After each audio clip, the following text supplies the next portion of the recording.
Okay,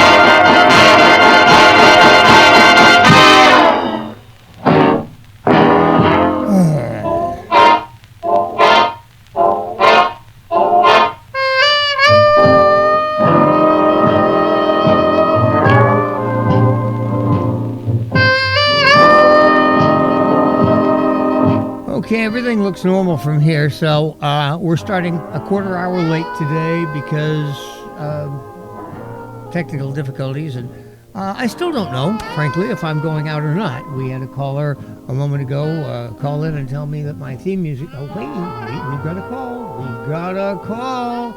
Let's find out. Oh, this is terrific. Let's hear what Phil has to report. It sure is nice to have a monitor because I don't have one here in the studio. Hi, Phil. What's going on? Okay, well, I'm going to hang up again because a moment ago it wasn't working. Let me see if it's working now, and I will call you right back to let you know one way or the other. Fair enough. Thank you very much. I appreciate it. Okay. Talk to you in a moment. You bet. Oh, well.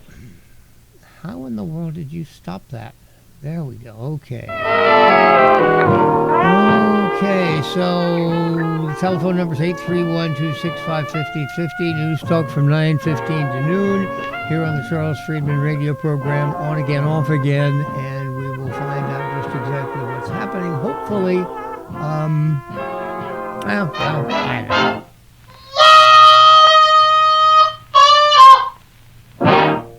Looks like we've got another phone call coming in. Stop that. Let's go over here and talk to... Hi there. Welcome. How you doing? Hey, Charles. Yeah, great to hear you today for sure. Sorry you're having some technical difficulties. I can hear you a little bit. Granted, sometimes your theme song is kind of popping in, but you're starting to sound a little bit better. So, yeah. Just giving you a heads up on that, an update. That's very much appreciated. Yeah. Thank you.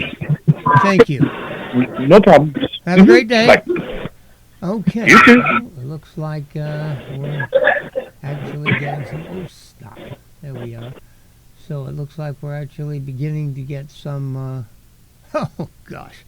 I'd love to know what is wrong with our software. Oh, well. I'm doing everything right here. That's all I know. Okay. To open the program today, I have... Well, Phil's back. Probably wants to tell me I'm on the air. That would be good. I'd like that. Come on, will you please go away? Oh, I punched it too much. Ah, my fault.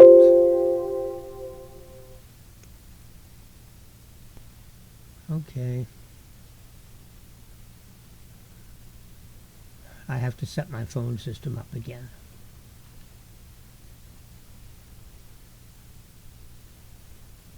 Hang on a second. Okay, come on. Come on. 1, 2, okay.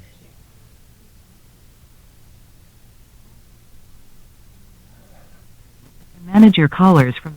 Okay, well, that's just great. Okay, we're back in business. That was my fault. Thing wouldn't drop, so I hit it more times than it needed to, and it dropped the whole system. Boom, right on its head. Okay, so I'm going to assume we're actually in business here. Everything looks like it should be. Doggone, what a pain in the rear. Okay, so my first story. Can I even remember what it was? Yes. We've got a story by Kimberly Strassel here. You're probably used to me sharing her material with you because, well, frankly, she's one of the most admirable journalists I know of in today's world. And today she writes about something that I have wanted to see for a long time. I don't know if this will make any difference, really. Let's just hope it does. Her title is The Rise of the Climate Right. Something important happened this week. If the fuming response is anything to go by, the country is witnessing the rise, finally, of a scientifically armed and debate-ready climate right. The consensus gatekeepers don't like it one bit. The Energy Department issued a report whose title might glaze eyes. A critical review of impacts on greenhouse gas emissions on the U.S. climate. The New York Times, foaming with indignation, rolled out every shame word to denounce the report's authors as skeptics who misrepresent and cherry-pick and undermine and attack the consensus. Consensus. Ooh. Now there's a word that you should never see in science. This fury was at striking odds with the smug "we've won" tone of recent climate journalism. I cannot overemphasize how important this is. Time after time, story after story, things that have nothing to do, you would think, and yet we're told, oh, global warming, climate change. And as a result, we're told we have to completely stop using fossil fuel. We have to pull dams out of rivers and stop generating hydroelectric power. How that makes sense, I don't know. We have to quit letting people use gas cooking stoves. We have to outlaw the internal combustion engine. All of these radical moves, extremely costly, particularly on people who can least bear the cost. The one thing about the climate hysterics, most of them are fairly affluent people in whatever line of work they've chosen. They can pay higher electric bills. They can pay $10 for gas if they have to. They, just write a bigger check. That's a great thing about being wealthy. If prices go up, you just write a bigger check. No big deal. But that's not the way it is for most people, for what I would call real people. Middle and lower middle class people who actually have finite amounts of resource which they have to use to support themselves. And these people would like a rising standard of living, which is something that in the United States of America over the past 250 years they have been led to expect. The only serious interruption was during the Hoover-Roosevelt years of the 1930s, when we figured out how to manipulate the economy. We hadn't figured out how to do it right. Boy, oh boy, was that a lesson. Anyway, be that as it may, we're looking at the same situation basically now. If the climate hysterics get their way, you ain't seen a recession yet.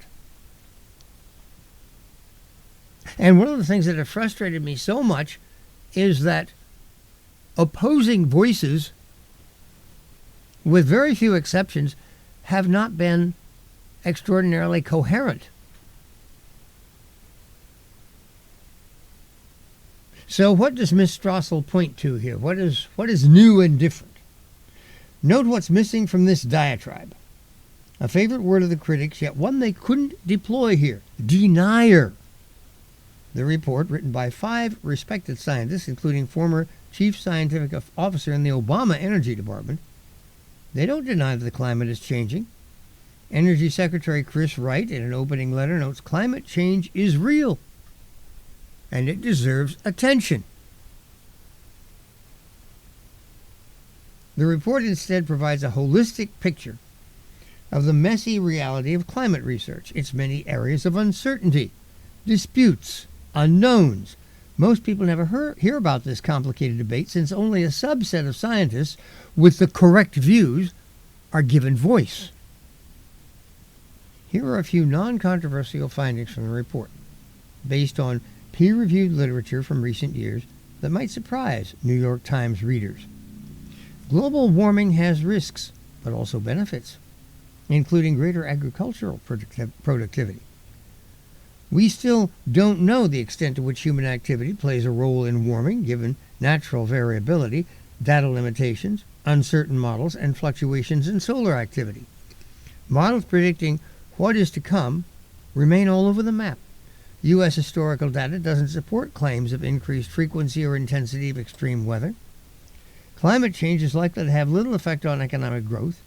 U.S. climate policies, even drastic ones, will have negligible effect on global temperatures. In other words, we can bankrupt ourselves and it won't make any damn difference.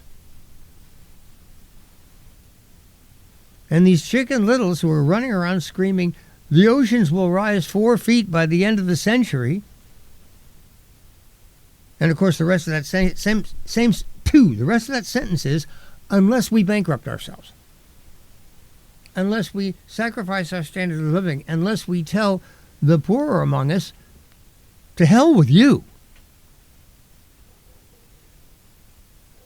You will regress. You will lose economic power and status. You will lose freedom. That's just how it's going to be, because if we don't do all these things to you, the oceans will rise 4 feet. Well, guess what? If they're going to do that, which they ain't, they're going to do it anyway. This is the honest, modest assessment of the state of climate science today. See, that's the problem. Not that it's honest, that's no problem, but modest. Who are you going to listen to? The person who comes in and tells you, look, breathe through your nose, everything's, this is where we are, this is what's going on. Or the person who comes in with his hair on fire, screaming the sky is falling, and unless we sacrifice your firstborn, the world is going to go up in flames. And that is essentially the refrain of the climate left. Do I exaggerate? Yes, but only some. These are people actually who have said that human beings are parasitical.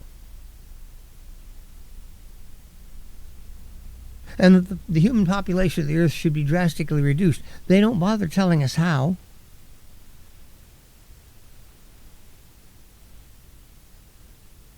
Perhaps they're hoping for a pandemic of something that is really serious. COVID killed a tiny number of people compared to the number who actually contracted it and were exposed to it. What if COVID had had a 50% fatality rate? We'd still be burying the corpses. And to some of these ghouls, that would be good news.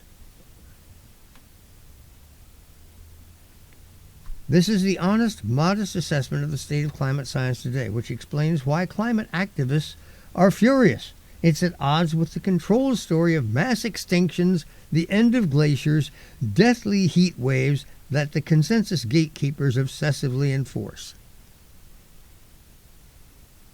Catastrophism. Complete control over that scientific narrative has been essential to their ability to manipulate the debate and, under Joe Biden's presidency, gear the entire government to fighting the threat, which is why Mr. Wright's move to rally the nascent climate right, one that fully engages on the science, is necessary. For decades, conservatives have struggled in the climate wars. Early on, they disputed the climate was warming until that became difficult to maintain. Then they focused on alerting the public to the extreme costs of the left's agenda, which did at least stop Barack Obama's legislative climate plan. As the public grew more worried about the left's apocalyptic consensus claims, the GOP pivoted to all of the above, allowing that renewable energy sources had a place alongside fossil fuels, only to be accused of lack of serious action. Not the conservative thinkers and scientific rationalists haven't tried to use the data to break through the hysteria. A cottage industry of conservative activists has worked for years to continue highlighting the unseen science and problems with the consensus. Bjorn Lomborg, whose pieces have been featured on this program a number of times, has stressed cost-benefit analysis. Roger Pelkey has done yeoman work correcting the excesses of the climate lobby. Stephen Koonin, one of the authors of this report and a former Obama official, has long called for more open and active debate. What's been missing is a presidential administration and a public figure like Secretary Wright making this cause at the highest elected level, signaling a new approach. That approach is to jump back into the science, challenge the notions of consensus, which is anathema to vigorous probing science. Can you imagine walking up to an Einstein or a Newton and talking about, well, the boys all think this. That's what a consensus is, you know. We all think this. Everybody goes along with this. That's what a consensus is. Does that bear any resemblance in your mind to what you know of scientific method? Empiricism? Experiment, observation, repeat experiment, repeat observation, prediction, experiment, prediction either affirmed or not. This is how science progresses. It doesn't progress by, yeah, we all pretty much think the same thing. Gracious. Re-inject forgotten factors into the debate, cost, competing priorities, and in general ensure Americans have the whole picture. It couldn't come soon enough. What's become obvious in recent years, thanks to the taste of it we got in the Biden administration, is that climate hysteria is one of the greatest threats to freedom in modern times. The more cynical of its promoters seized on it for that reason, as a justification for total power. Remember Jerry Brown's famous statement, "I love using the coercive power of the state." That is the motto of the modern left. They are not liberal at all. Liberals are suspicious of state power. Liberals favor the individual. But the modern left is anti-liberal and instead seeks to co-opt the state as a mechanism to compel conformity and obedience. Now, if that doesn't sound like tyranny to you, well, I'd like to know what does. My goodness gracious, there it is in a pair of pants. The more cynical of its promoters seized on it for that reason as justification for total power. If day-to-day human activity is causing the earth to melt, government must control the day-to-day. What we drive, what we eat, what products we buy, what industries exist and what don't, where we live. Anyone who disagrees with the regime's reigning narrative, the collective requirement to address an existential threat, is branded the climate version of an enemy of the people, a denier. It is corrosive. The right this week debuted its new strategy, and Americans received the bigger scientific picture. Long may that healthy, vigorous debate, the essence of good science, continue. Wonderful, upbeat column, great information. The only thing I wonder is, will this make any real difference? Kimberly Strassel writes here as if she sees this as something new and different, the first time rational people have addressed this issue. Needless to say, it's not. I can't help but wonder if, particularly through the public schools, the hysterical model on this particular issue has become so deeply ingrained that it cannot be expunged.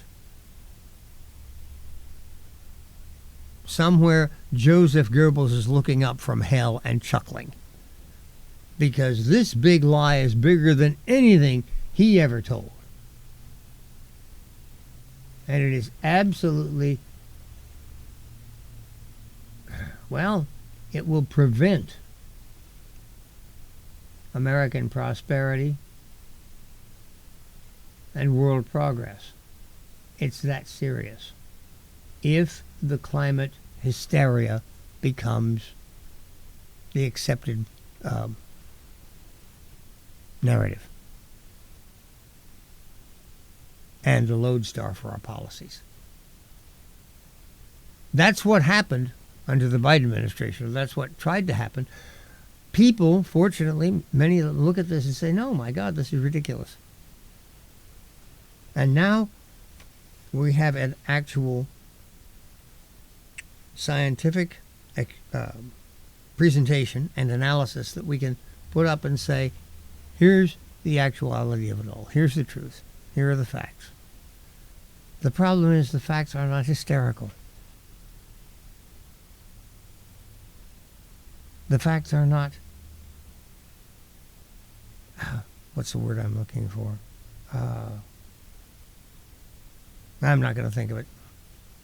Well, I pretty much made my point with this, so I'm going to go ahead and move on to something else after we get back from the break. Comments, questions, observations, 831-265-5050. About that first impression. Hi, this is Bettina McBee from Bettina's Buzz on SantaCruzVoice.com. And that first impression is my business card created by Dynamic Press. It is my favorite business card. It gets everybody's attention right away. If you want to make a good first impression, get your business cards and any printed media at Dynamic Press. And tell Angelo Bettina sent you. When your business is on the move, you must find the right place for it to move. Let's ask Matt Shelton, General Manager of J.R. Parrish, the big question. What is the right place to move one's business? Location, location, location. Sometimes it's rent. Sometimes it's the fact that there aren't that many buildings available to suit you. But mostly it's location of your customers, location of the principals, location of your employees. Move it to the right place with the help of the power brokers at J.R. Parrish in Santa Cruz. Hi, I'm Nancy, the tasting room manager at Bargetto Winery in SoCal, where we've been producing award-winning wine since 1933. Our tasting rooms are open daily at our SoCal location at 3535 North Main Street, or in Monterey at 700 Cannery Row. We host weddings, receptions, and special events. Go to bargetto.com to find out more, or call 831-475-2258. There's always something happening at Bargetto Winery. Cannabis is one of nature's most beneficial plants. Hello, I'm Jenna. Treehouse Dispensary, we use information about cannabis to build community. Listen to Xavier. Thank you, Jenna. For those suffering joint pain, Treehouse suggests trying a CBD THC topical like the Balance Salve from local Santa Cruz company, Jade Nectar. Then enjoy the relief. For answers to your cannabis questions, ask your friends at Treehouse Dispensary, 3651 Soquel Drive in Soquel, or ourtreehouse.io. At 9:39, we are back live. I'm Charles Freedman. The lovely Monday around, oh gosh, sun's actually coming out and everything. So the telephone number to reach the program, 831-265-5050, 831-265-5050. A story that has been with us now for, 10 years? The Russiagate story.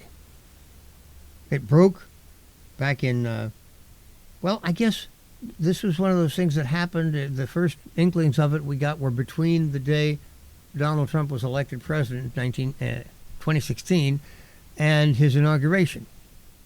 2.5 months later, there's that period, between November, December, and then the first 3 weeks of January.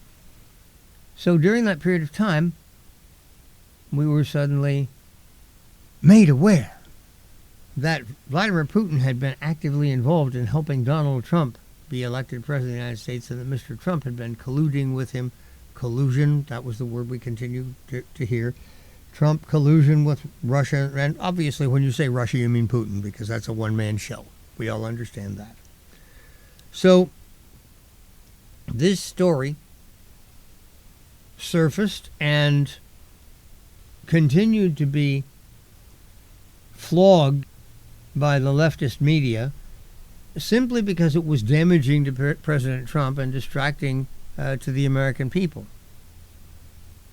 I am proud to say that on this program, this story was never taken seriously.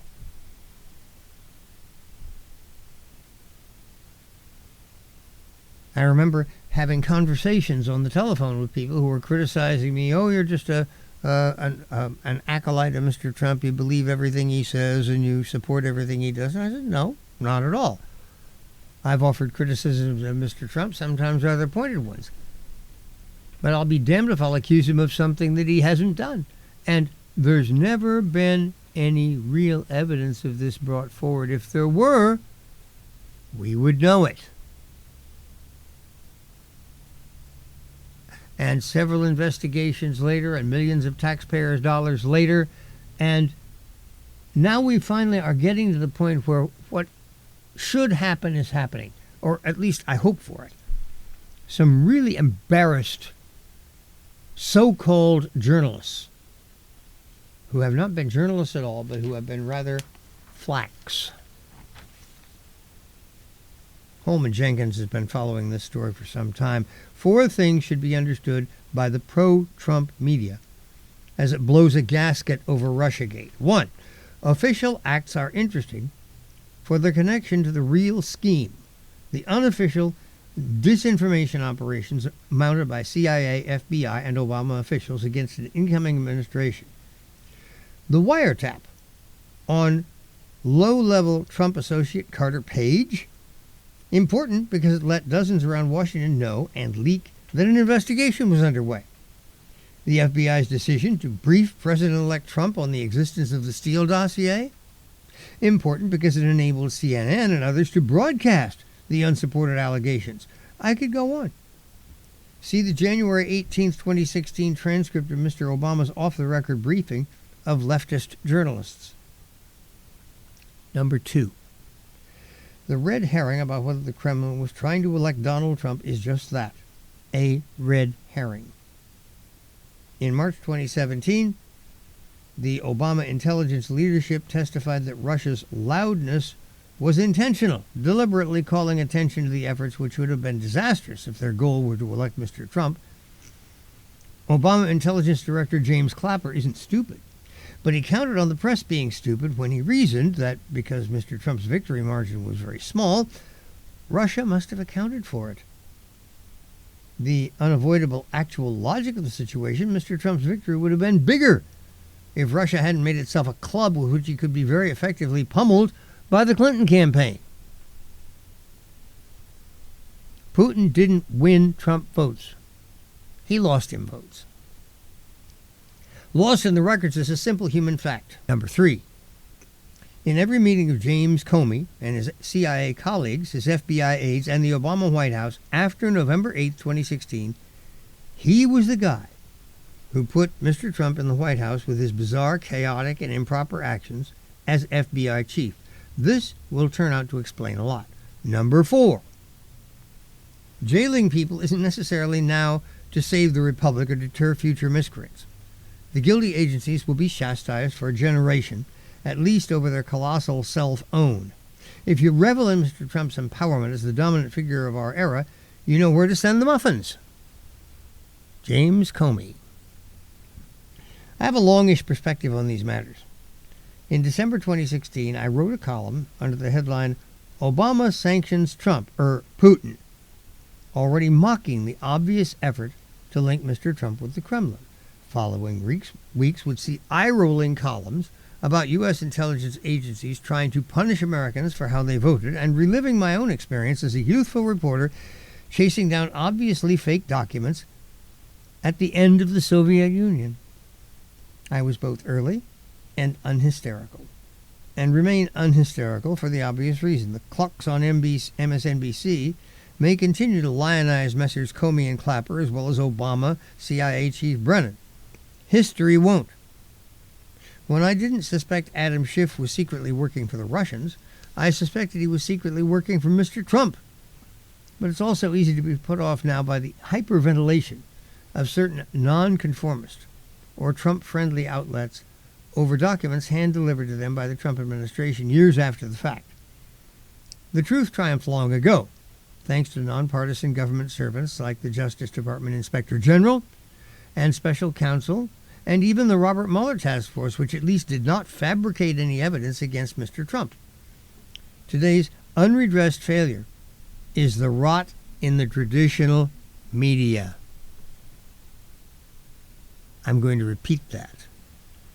Today's unredressed failure is the rot in the traditional media.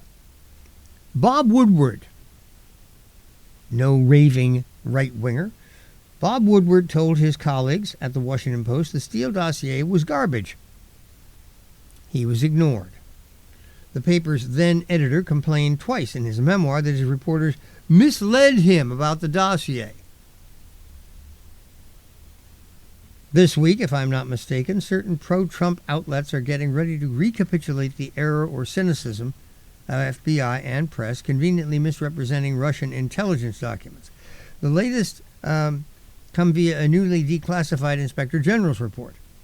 A Russian source, or sources, in 2016 are seen speculating about the Clinton email imbroglio and a Clinton intent to tar Mr. Trump with Russia. Cue a furor.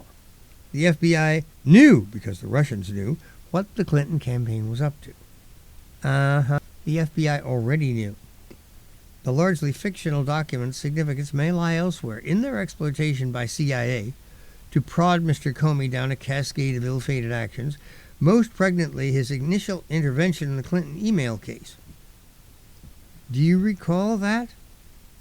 Mrs. Clinton, for the benefit of any of you who slept through this, was Secretary of State under the Obama administration. We've got ourselves a call. Let's go ahead and take... I'm going to call this today's first call because all the others had to do with whether we were functioning or not. Hello, Evan. How you doing? Hey, Charles. Can I question you on a couple things? You were on the topic with oil industries.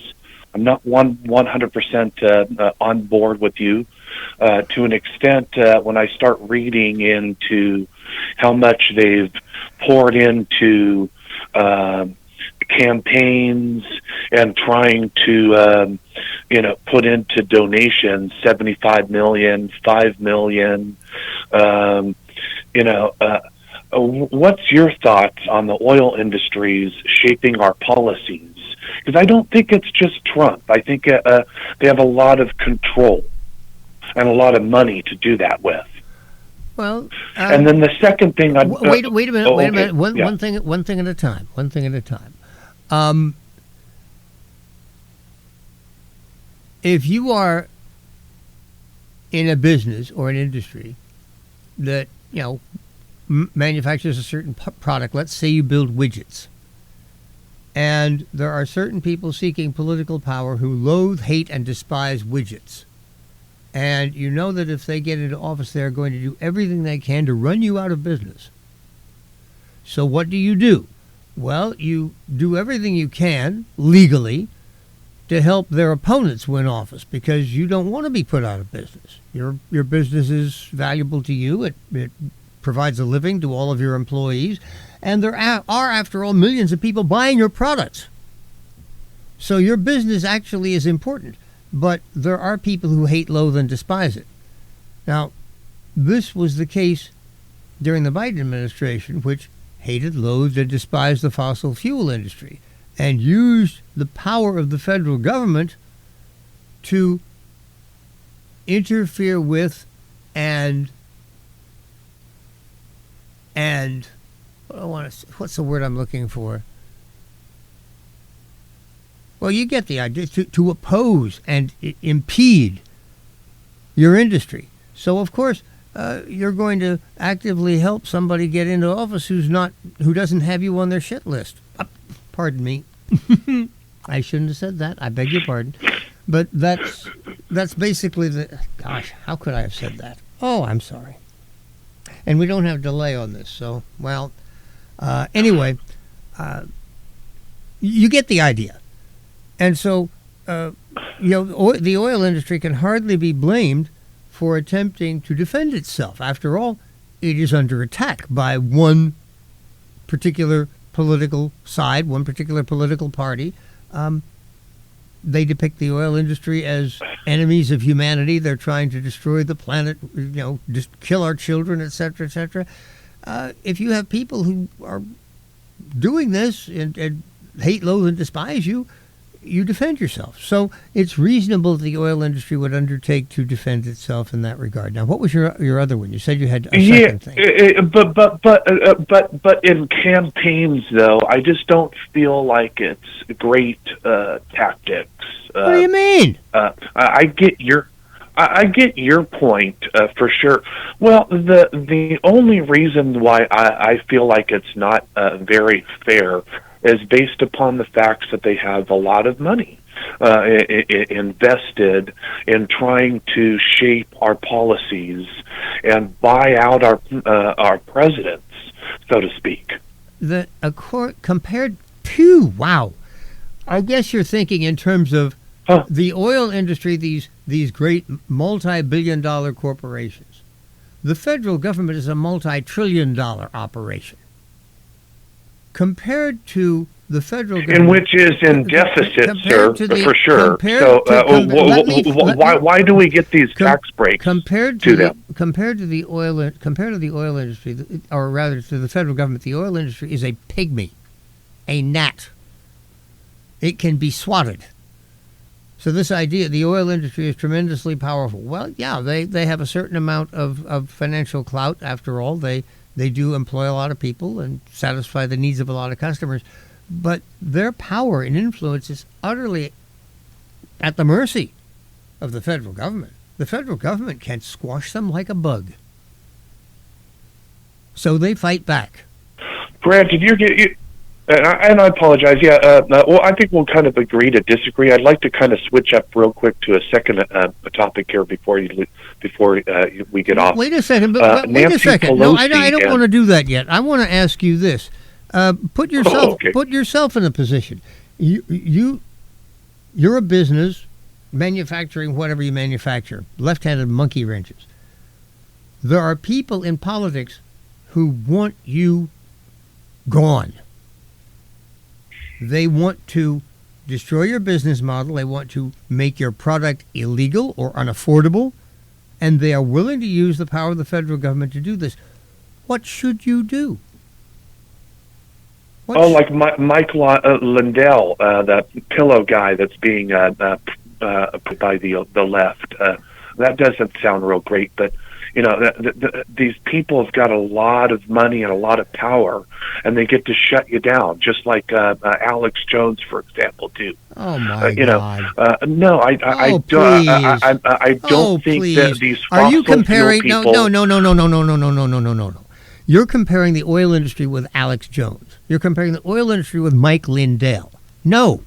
Alex Jones and Mike. But I'm trying to tell you is that they have a lot of power and influence within it when it comes to money. That's where I'm kind of getting to. I might switch up my topics a bit, but that's where the my main concern is. Compared with the federal government, their power and their money is negligible. Can't you see that? No, I don't see it when it comes to lobbying. I think that's a horrible thing we're doing in politics, sir. Anybody can lobby. My God, when you write a letter to your congressman, you're lobbying. If you want to eliminate, do you agree with these people that are doing insider trading? Then, because I don't think that's a different. If you want to eliminate lobbying, if government is going to act in ways that affect various people and interests, if government is going to make rules and regulations and take actions that affect the industry or the pillow industry or whatever, then the people in those industries are going to react to that. They are going to attempt to shape those rules. In other words, they're going to lobby. They're going to say, hey, if you're going to regulate us, do it this way, not that way. Again, These are people in business who are seeking to promote their own interests and run their own affairs. Government, to a degree, interferes. To some degree, that's justifiable, reasonable, and even necessary. But sometimes it gets, shall we say, a bit overbearing. And at that point, government is no longer an agent of the people's goodwill. It's an agent of destruction. And for a business under that type of attack to respond by attempting to defend itself, well, that's why I asked you that question. What are you supposed to do? And you never answered the question. Instead, you started talking about Alex Jones. No, if you are in a business and the federal government I don't know what to do when you have a lot of people with a lot of money, just like people here in Santa Cruz, these landlords that are sweeping our policies here, and just like your oil industries, sir. Even if they don't agree, they're going to take it out. So I don't agree with their tactics. Okay. Anyway, I'd love to switch up real quick to your Nancy Pelosi meeting. Do you agree with the people doing insider trading in your politics, sir? Insider trading is against the law. Good. Well, at least we'll agree with that, sir. You see, that's kind of like, how do you feel about breaking and entering, or how do you feel about armed robbery? Insider trading is against the law. There are already laws against it, and frankly, I think those laws are reasonable. The problem there you have is it's very difficult to enforce when you're dealing with such a force of human nature. For example, suppose you got inside information through a relative or a good friend or something that International Widget was about to go through the roof. The temptation to go out and buy as much as you could of International Widget would be almost overwhelming. So if you put it in terms of, what would my own personal behavior be? Would I be able to get by with this? Would I try to get by with it? Would I feel like I could skirt that law? This is the problem. It is against the law. Insider trading is against the law.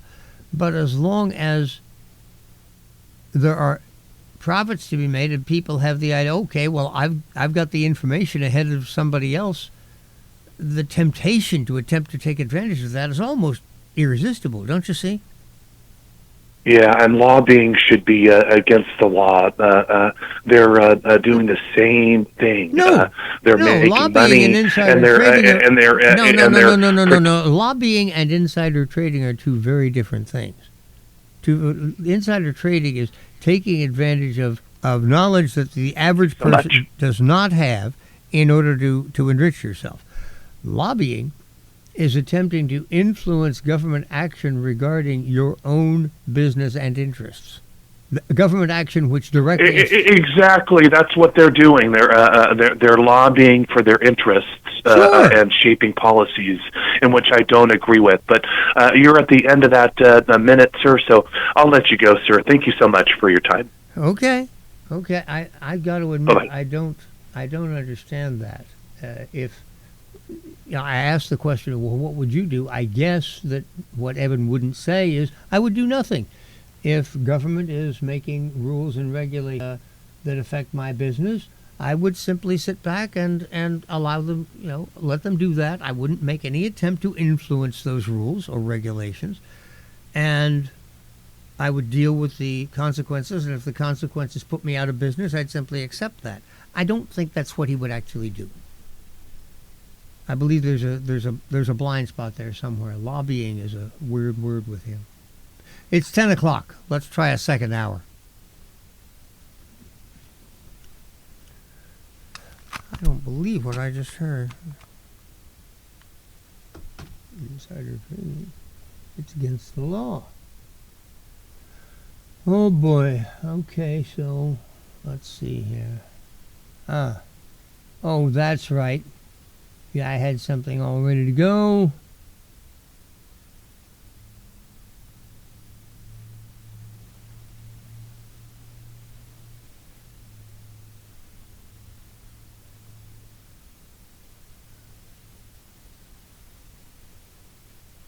Oh, for heaven's sake. Okay. Well, this has been a real botch job of a program so far. Sheesh.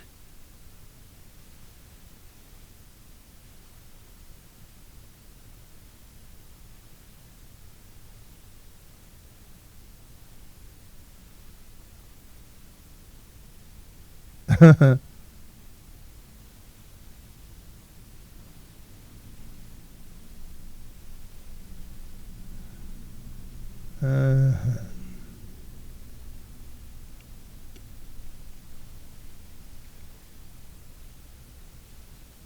wonder if that's true.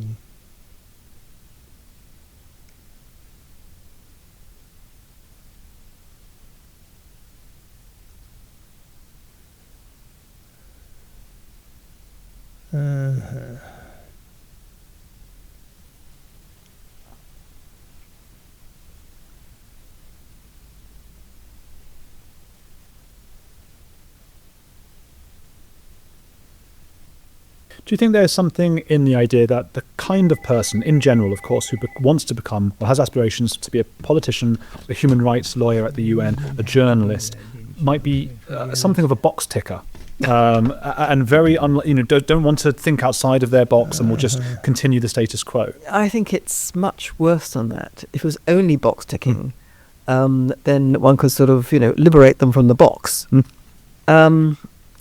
They really, really, really believe, and I know this because I was one of them once. They really believe that to be a progressive is to be on the moral high ground. Why? Because to be a progressive means you believe in things like the brotherhood of man. You believe in doing stuff to get rid of prejudice and war and bigotry, and you are anti-racist, and you believe in the power of reason. This is what you tell yourself. And consequently, anybody who comes along and says, well, actually, you're completely wrong, and far from actually ushering in an age of reason, you are ushering in an age of irrationality for these reasons. You support, the Palestinians, but in fact, this is what they are doing. They preach hatred and death to Jews the whole time. This is what you're supporting. So here's that evidence, or here is the evidence of, anything that's against a left-wing ideology. And they will say, and I know this is how they think, they will say to themselves, they may say to themselves, I kind of thought that a bit, because I can see this evidence. And I thought, can that be true? And then I realized that it's coming from people who are on the right, and therefore it cannot be true, because anybody who's on the right is against human flourishing, is a really bad person.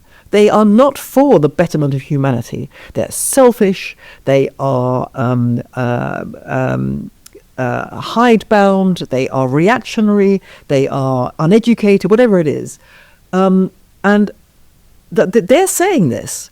So it can't be true, because anybody who's not like me, who am a progressive person and therefore morally pure and virtuous and good and true, anyone who's not like me is basically anyone who's not like me is right-wing, and anyone who's right-wing is bad and evil. Anyone who's bad and evil is right-wing. Anyone who's right-wing is bad and evil. And that's how it works. So you can't get through. There is no fact that you can produce. In cultish terms, they'd call it a thought-terminating cliche. Oh, right. Scientology would, rather than, I used to do a lot on Scientology, and that was my old podcast on the cults and things. And it was amazing to see those who have left, who say, gosh, if you spoke to me 10 years ago when I was in that cult, there was not a single thing you could have said. Yes. And they would say, this person is in Scientology, they say suppressive person, and it means anything they say is nonsense. So if they can sit there and prove to you that L. Ron Hubbard was a liar and Lord Xenu doesn't exist, and you would say, no, but you're a suppressive person, I won't even entertain your ideas. Right, it's the same thing.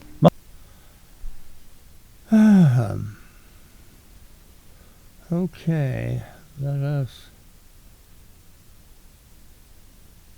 move back to,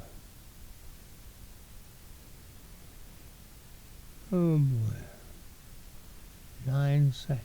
Okay, I can deal with that.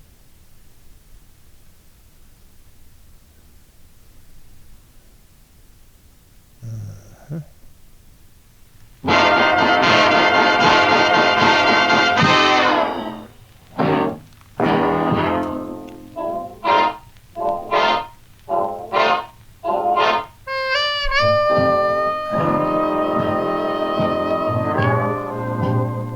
Okay, once again, welcome. Hour number 2 begins. It's 10:06 on a lovely Monday. News talk from 9 to noon on the Charles Freedman radio program, SantaCruzVoice.com. I'm 831-265-5050 is the telephone number, 831-265-5050. And I was embarking on an exploration of just exactly what the real untold story is concerning Russiagate. The story is one of media malpractice, journalistic malpractice. I got to thinking, what if, I'm old enough to remember Watergate. Yes, that's a lot of people aren't nowadays, and it's too bad because you didn't live through that. I did. And I remember that the media were, granted they were aligned against President Nixon and his administration, but the effect of that was that they did their jobs. They dug in, they discovered this, they discovered that. Over a period of a couple of years, they brought to light, despite Mr. Nixon's best efforts to cover up his transgressions, they brought to light things he had done that simply did not pass muster.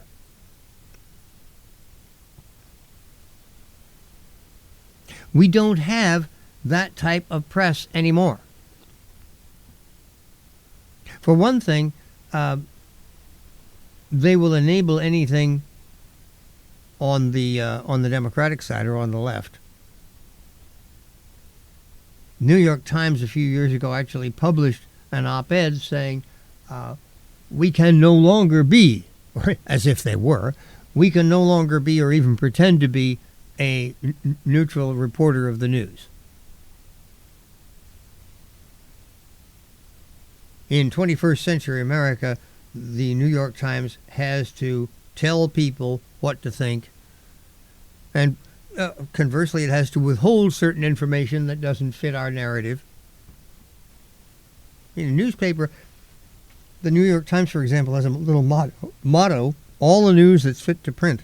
Well, in their view, a story that does not fit their narrative, a story like, Hunter Biden left his laptop at a computer shop in Wilmington, Delaware.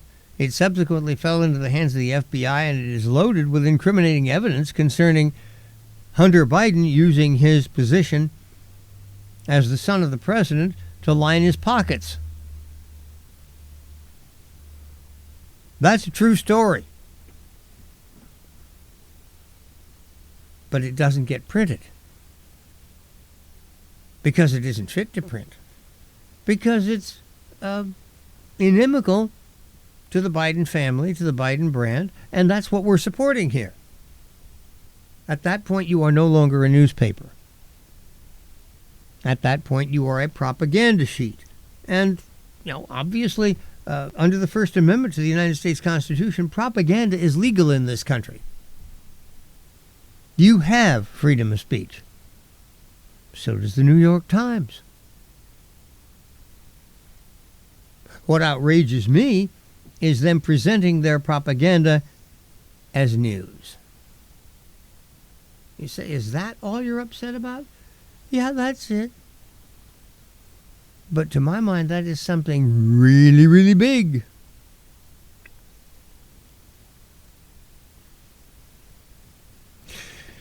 I'm going to finish this piece by Holman Jenkins, and I have another little tidbit for you. It's easy to be put off by the hyperventilation of certain nonconformist or Trump-friendly outlets over documents hand-delivered by the Trump administration years after the fact. At least Robert Mueller's task force didn't fabricate evidence against Mr. Trump. This week, if I'm not mistaken, certain pro-Trump outlets are getting ready to recapitulate the error or cynicism of FBI and press conveniently misinterpreting Russian intelligence documents. The latest come via a newly declassified Inspector General's report. A Russian source or sources in 2016 are seen speculating about the Clinton email imbroglio and a Clinton intent to tar Mr. Trump with Russia. The FBI knew because the Russians knew what the Clinton campaign was up to. Again, Mrs. Clinton, for the benefit of those of you who don't remember this, she was Secretary of State at the time. This is where I was. I remember now. The Secretary of State of the United States is our top foreign policy official. The Secretary of State sends and receives a lot of emails, and many of them are from foreign potentates. They're very sensitive, etc. Federal law says that the Secretary of State must have their email on an official government server, which is subject to security provided by the federal government to maintain it against hacking, etc. All of this, I'm sure, sounds perfectly reasonable and rational to you. It's not a matter of politics. It's security. Of course, you want your emails secure if you're the Secretary of State. Well, Mrs. Clinton violated that. She set up a server in her private home and used it for her business as Secretary of State. Tens of thousands of emails were conducted on this server, and people who subsequently examined it said, this thing had no serious protection on it. Anyone who wanted to read the Secretary of State's emails and had rudimentary knowledge of how to go about it was going to read these. In other words, if the Russians wanted to see them, they saw them. If the Chinese wanted to see them, they saw them. Now, under the law, what Mrs. Clinton did is a violation.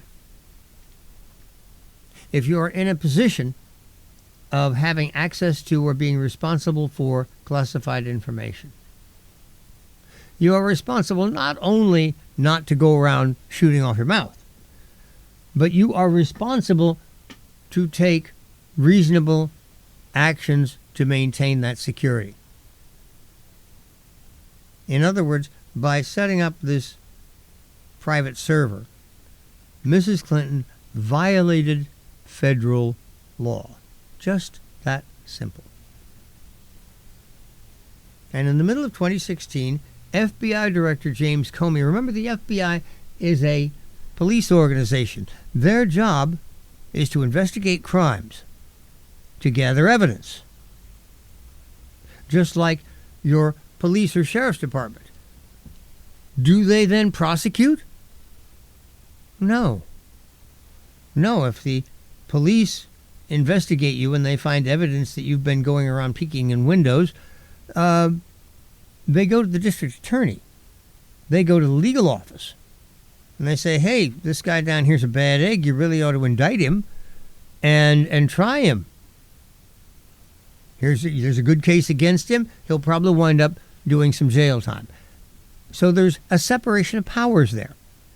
The police investigate the crimes and bring the evidence they gather to the Justice Department. The district attorney, in the case of Mr. Comey, the Federal Bureau of Investigation, shares its information with the Department of Justice, where the lawyers are. And they're the ones who decide whether or not to prosecute, what charge to lodge, and they actually bring that prosecution and then conduct it.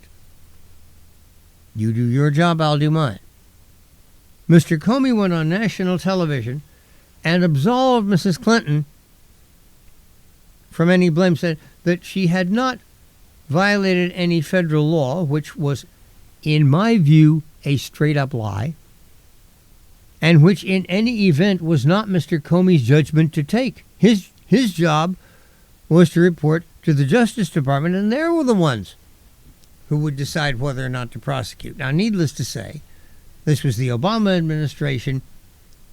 Attorney General Merrick Garland. Was he the Attorney General for? No. Merrick Garland was Attorney General for Biden. I can't remember who was Attorney General for Joe Biden, for Barack Obama. But the Obama administration wasn't about to indict and prosecute Hillary Clinton, regardless of whether she was guilty or not. They weren't going to do that. This is one of the reasons the American people are fed up to hear with the hypocrisy and dishonesty they perceive in the American government. If you're going to have laws, you should enforce them. But of course, if you're Secretary of State in a Democratic administration, they're not going to indict you.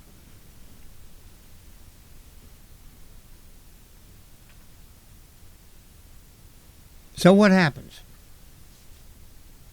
Comey makes this outlandish statement,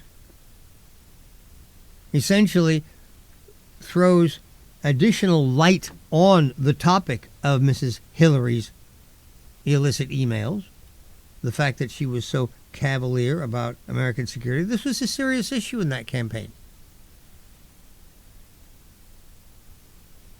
We had a commercial in that campaign, who do you want to, if there's an emergency at 3 o'clock in the morning, which person do you want taking that phone call? Somebody who didn't care if their phone was tapped? You wonder. So, this once again is an example of journalists not doing their jobs. Mr. Comey did this. Nobody called him to account for it. Oh, there were a few conservative outlets here and there, minority viewpoints by leagues. I mean, most people in this country who are news consumers inevitably are consumers of leftist news, because that's mostly what there is. In terms of your daily newspaper, if it carries stories by the Associated Press, it's left news. If it carries stories from the New York Times, it's left news. And these are sources that are regarded as gold standard in the journalism industry. Not only other print institutions, but broadcast institutions recite AP News and New York Times stories as gospel.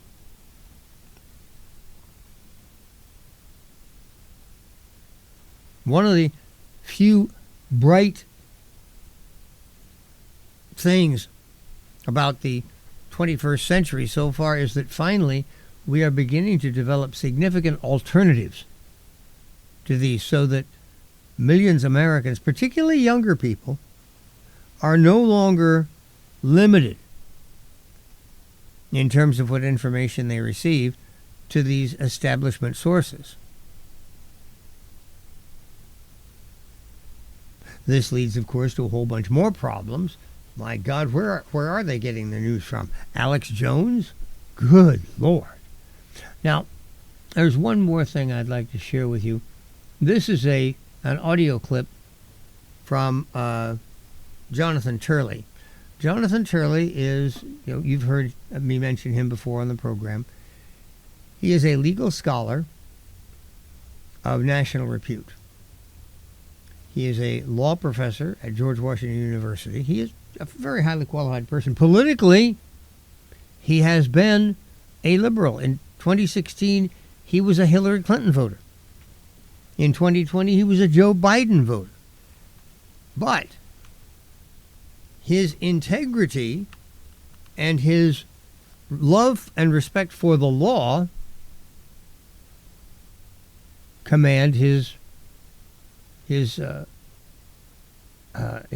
statements and performance.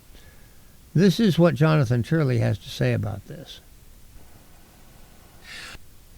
Well, there's a lot of people worried in the city tonight. This is the great reveal that John Radcliffe was promising, and there's more to come.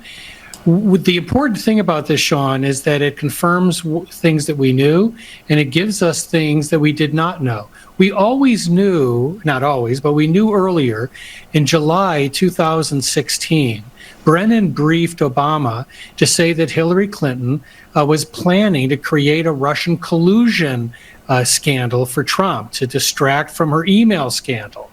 He briefed the president on that, and then months later, he played a critical role in overruling CIA analysts and including the Steele dossier. We also know that the Clinton campaign lied to the media, denied they had funded the Steele dossier, and indeed hid that funding as legal expenses by Mark Elias, the general counsel at that time of the Clinton campaign. And all of this required this all-on-deck effort, the government, the campaign, the media. That's why when you see the reaction of the media today, it's clear that no matter what is produced, you can show a dozen heads in a duffel bag, and they're still not impressed. And the reason is that for most of the media, this is not coverage. It would be a confession. That is, if they actually cover this story, they are confessing their own role in what may be the greatest political hit job in history. There you have it, ladies and gentlemen. Their own role in the greatest political hit job in history. Wow. It doesn't get much worse than that. It doesn't get much more important than that. It's going to be difficult, I think, to focus people on a story. Watergate, people were focused on because it was going on in real time. And each day people would go out and pick up the newspaper or tune in the news. What's the latest development? What's the latest thing they found out? Who's the latest person to offer new information? This time we're dealing with a story that's 8 years old. It should be rather obvious. I certainly have no trouble saying that to maintain a level of excitement over an 8-year-old story is rather a tall order. Certainly when compared with the level of excitement accorded to an ongoing story. That seems rather basic to me. But the import of this, the fact that the American people were deceived intentionally by the media that has a constitutional mandate to inform them. Freedom of the press appears in the First Amendment to the Constitution of the United States. It has been a part of that document since its inception. The framers' idea in giving freedom of the press, you're asking, well, back in 1787, they didn't have a partisan press. The hell they didn't. They had a very partisan press in 1787. Newspapers backed Washington or they didn't. Newspapers backed Jefferson or they didn't. And there was no bones about it.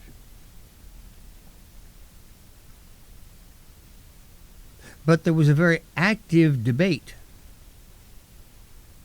There was no, let me use that word again, there was no consensus. We used the word consensus in the first hour to refer to supposed scientists marching like lemmings with climate change hysteria. With journalists, a consensus is just as bad. You don't want a consensus. You want confrontation. You want competition.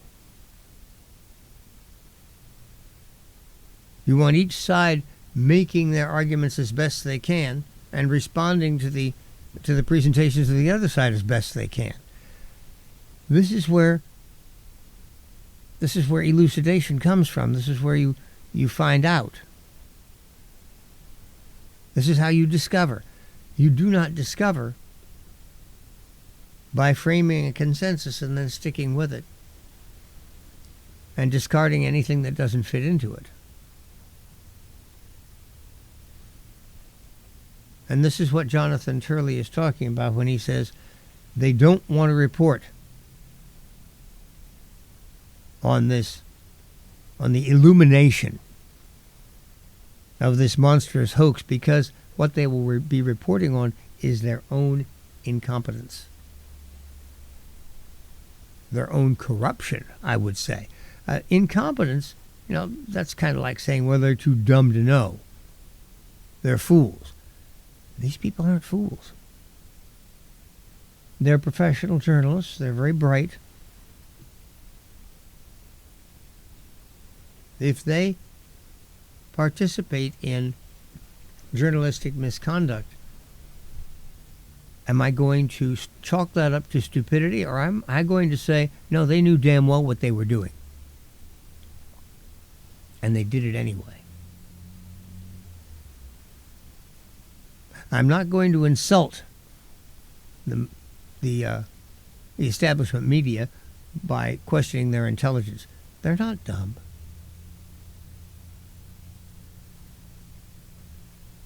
They're simply determined not to report anything that they don't want you to know. And that is just the antithesis of what journalism is supposed to be. I have got, 1027?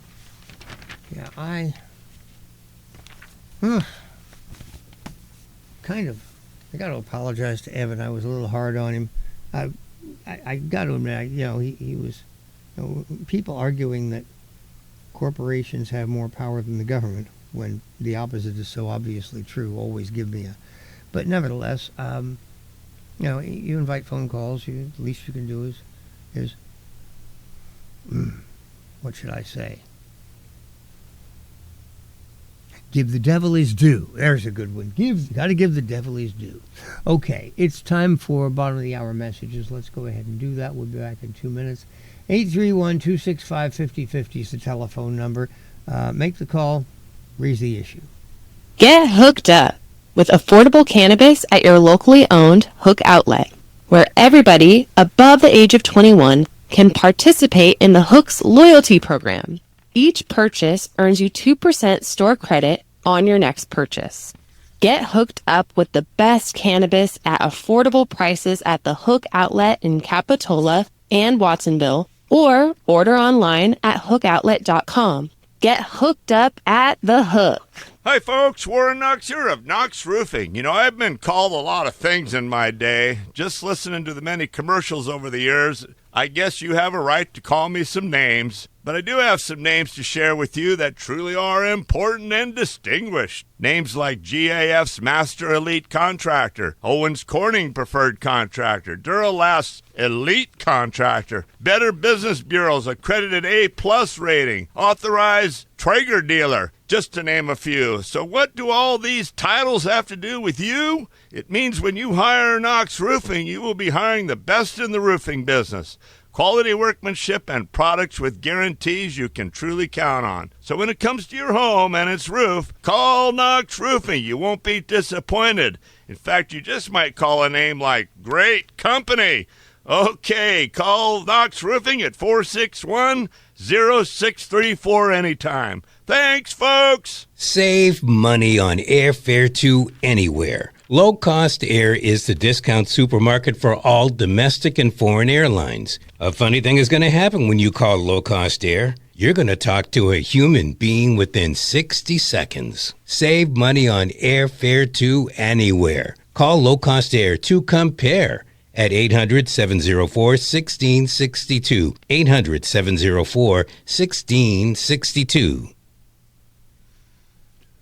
At 10:29, almost 10:30, we are midway through today's program, and we have a telephone call. Excellent way to start the second half of the hour. Let's go ahead and bring that along without any further ado. And good morning, Evan. How are you doing? Hey, thanks again, Charles. I appreciate it for your apology, but none necessary. This is a political show. honestly, we're going to have disagreements here and there. I even looked it up. It was kind of interesting to look up. Yeah, lobbying is a First Amendment right. I'm a constitutionalist, as I've called in before. So I'm very much into the Constitution for sure, and the First Amendment, and putting your money where you feel you need to put into. I just find it kind of interesting more to the fact of when I looked it up, we have a Disclosure Act, and that was in '95, and unfortunately, enforcement's weak. So we're not really seeing who these people are that are paying into your political people that we're voting in. I think I honestly answered your question too a bit. I think I questioned you where, well, if some people have a lot of money, how can you kind of push back? These people with 450 million, they're going to advertise and, say bad words about you. I don't know how you can kind of fight back with that kind of stuff. But again, I appreciate it for your apology, but again, none necessary. Hey, I got a question. As I was listening to you there, a thought came to me. You said somebody had $450 million and they used that to attack you and say bad words about you. Evan, could you please find me somebody who has a serious amount of money and could be convinced to use some of it to denounce me? Again, could be oil industries, for example. I don't know. Maybe an oil industry doesn't like Charles Freedman, and they'll go ahead and start coming after you. I would love that, because as of right now, I mean, I do a radio program every day, and the listening audience is not very large. I understand that. But if somebody, some prominent person or business or interest would attack me and vilify me and call me horrible names, I think I'd get a lot more listeners. So I'm looking for somebody who will. Can you find me somebody who will do this, please? It will benefit me directly. I don't think I know anybody, but you said a number. God, just when you were having some issues with your show, 40 people were listening. Was that correct? I didn't say that. No, I don't know. Oh, I apologize. I thought you said something about how your show has an amount of clicks or something. I don't use any actual numbers on the program. That's what do I want to say? Oh, there's a word I'm looking for. To the extent that it's privileged information, I guess, for Radio Santa Cruz or Santa Cruz Voice. But the thing is, again, I would like to have some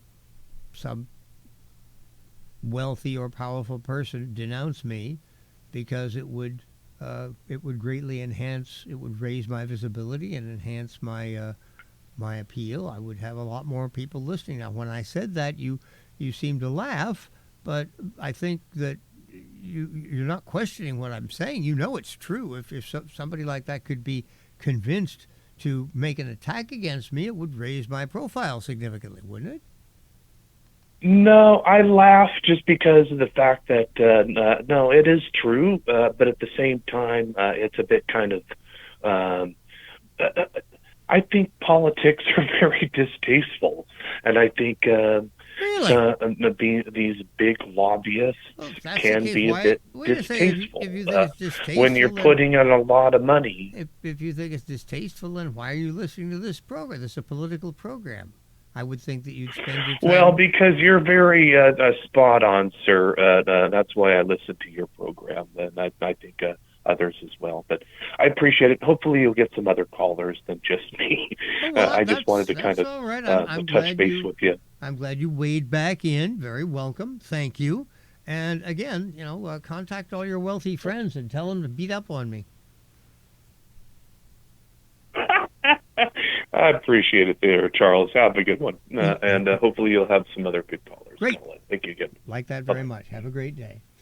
831-265-5050 is the telephone number. 831-265-5050. And, I would just love it if some evil millionaire would,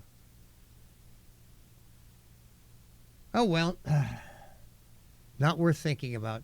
I'm Charles Freedman. The telephone number to reach the program, like Evan just did, is 831-265-5050, 831-265-5050. Got a couple of items. First of all, California is not alone among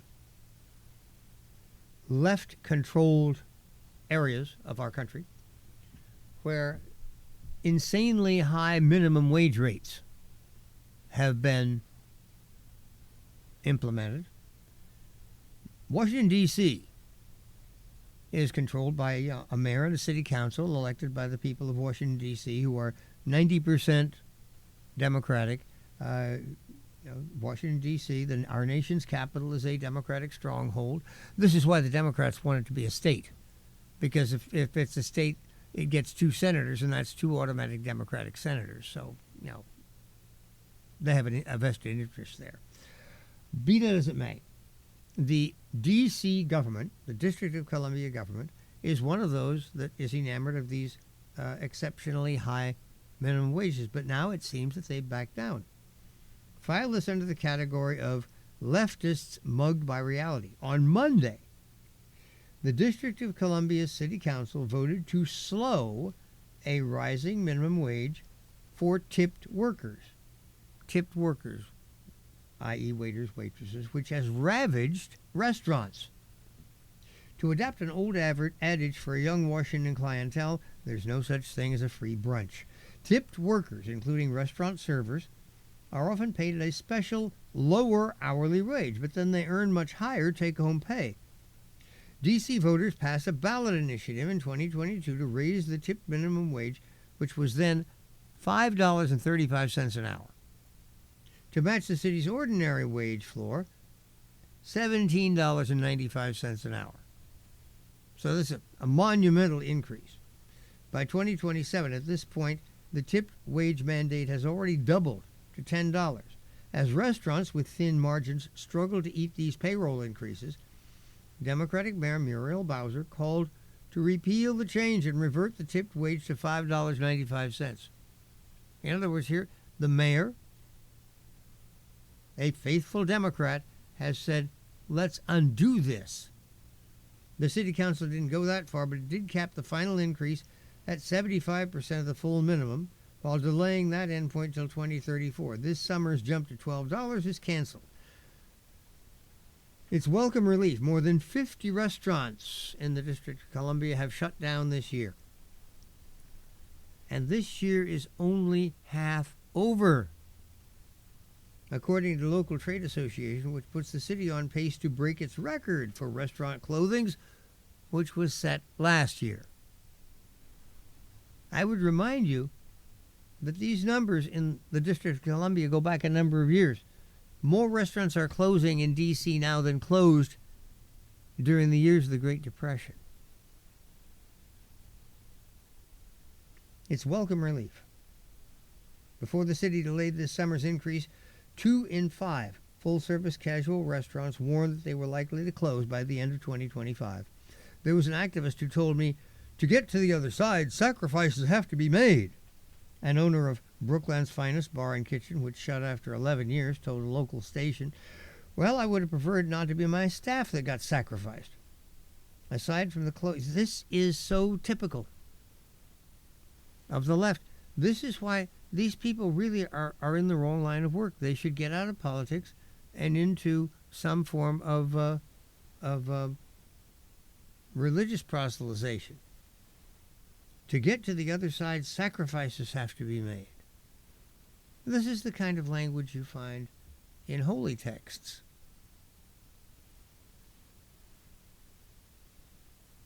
where you're dealing with monumental issues,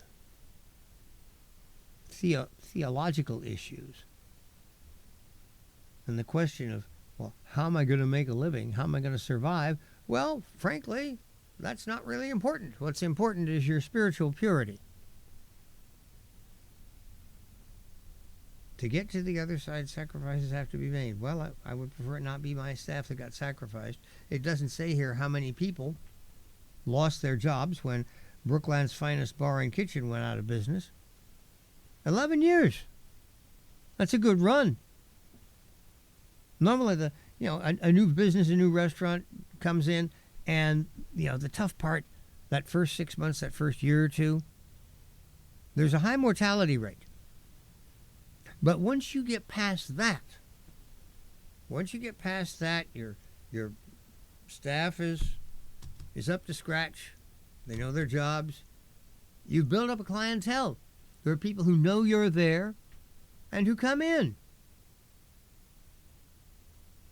And you get some stability in your business. By the time you've been around 11 years, you can figure, hey, this is, we've got an enterprise here. Then all of a sudden, government comes along. I'm thinking of a few minutes ago, what should have happened, of course, is that the restaurants and restaurant owners should have all gotten together and lobbied the city council. But of course, the city council is more inclined towards the activists. So, we don't care what you say. You can come to us all day long and make your presentations. We're still going to use our power to pass rules and regulations to make it so that your business cannot survive. Government power, state power, caps corporate power. When you have the power of the law, mere monetary power,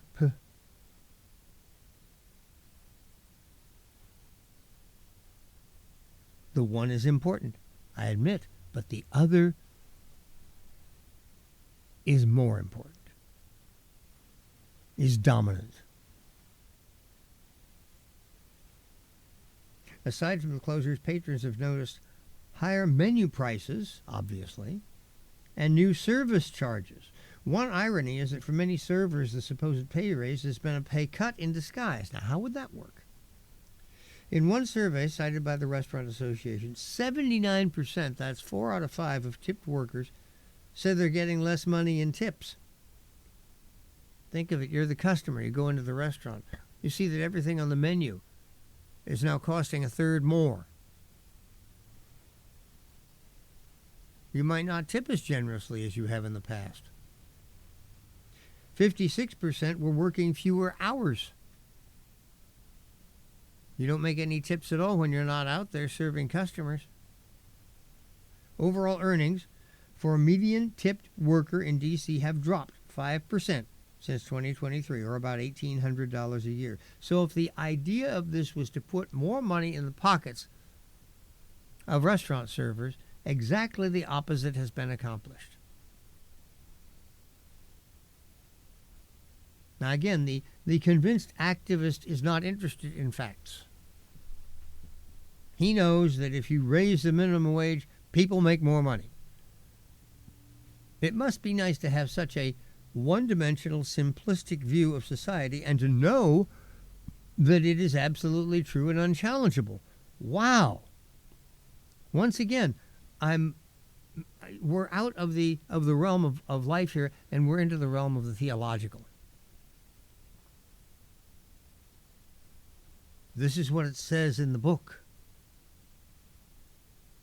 That's all I need to know.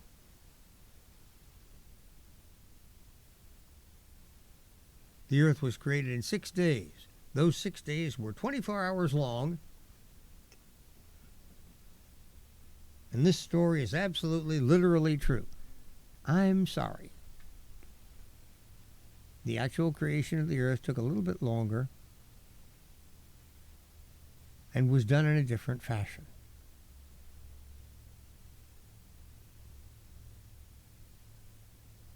But to the fanatic, don't tell me.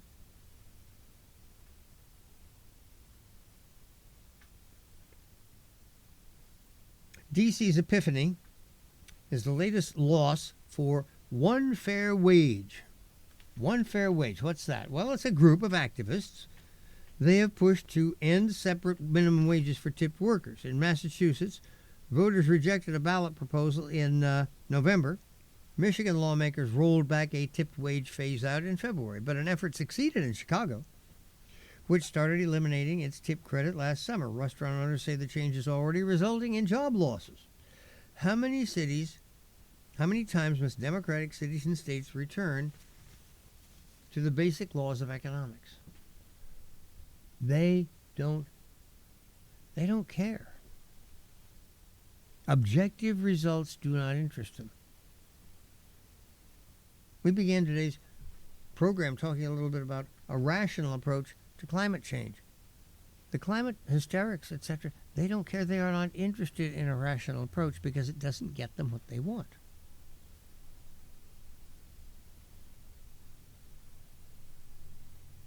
They need a simplistic narrative. And, of course, the benefit of simplistic narrative is that it's easily parroted and easily understood. It's simple.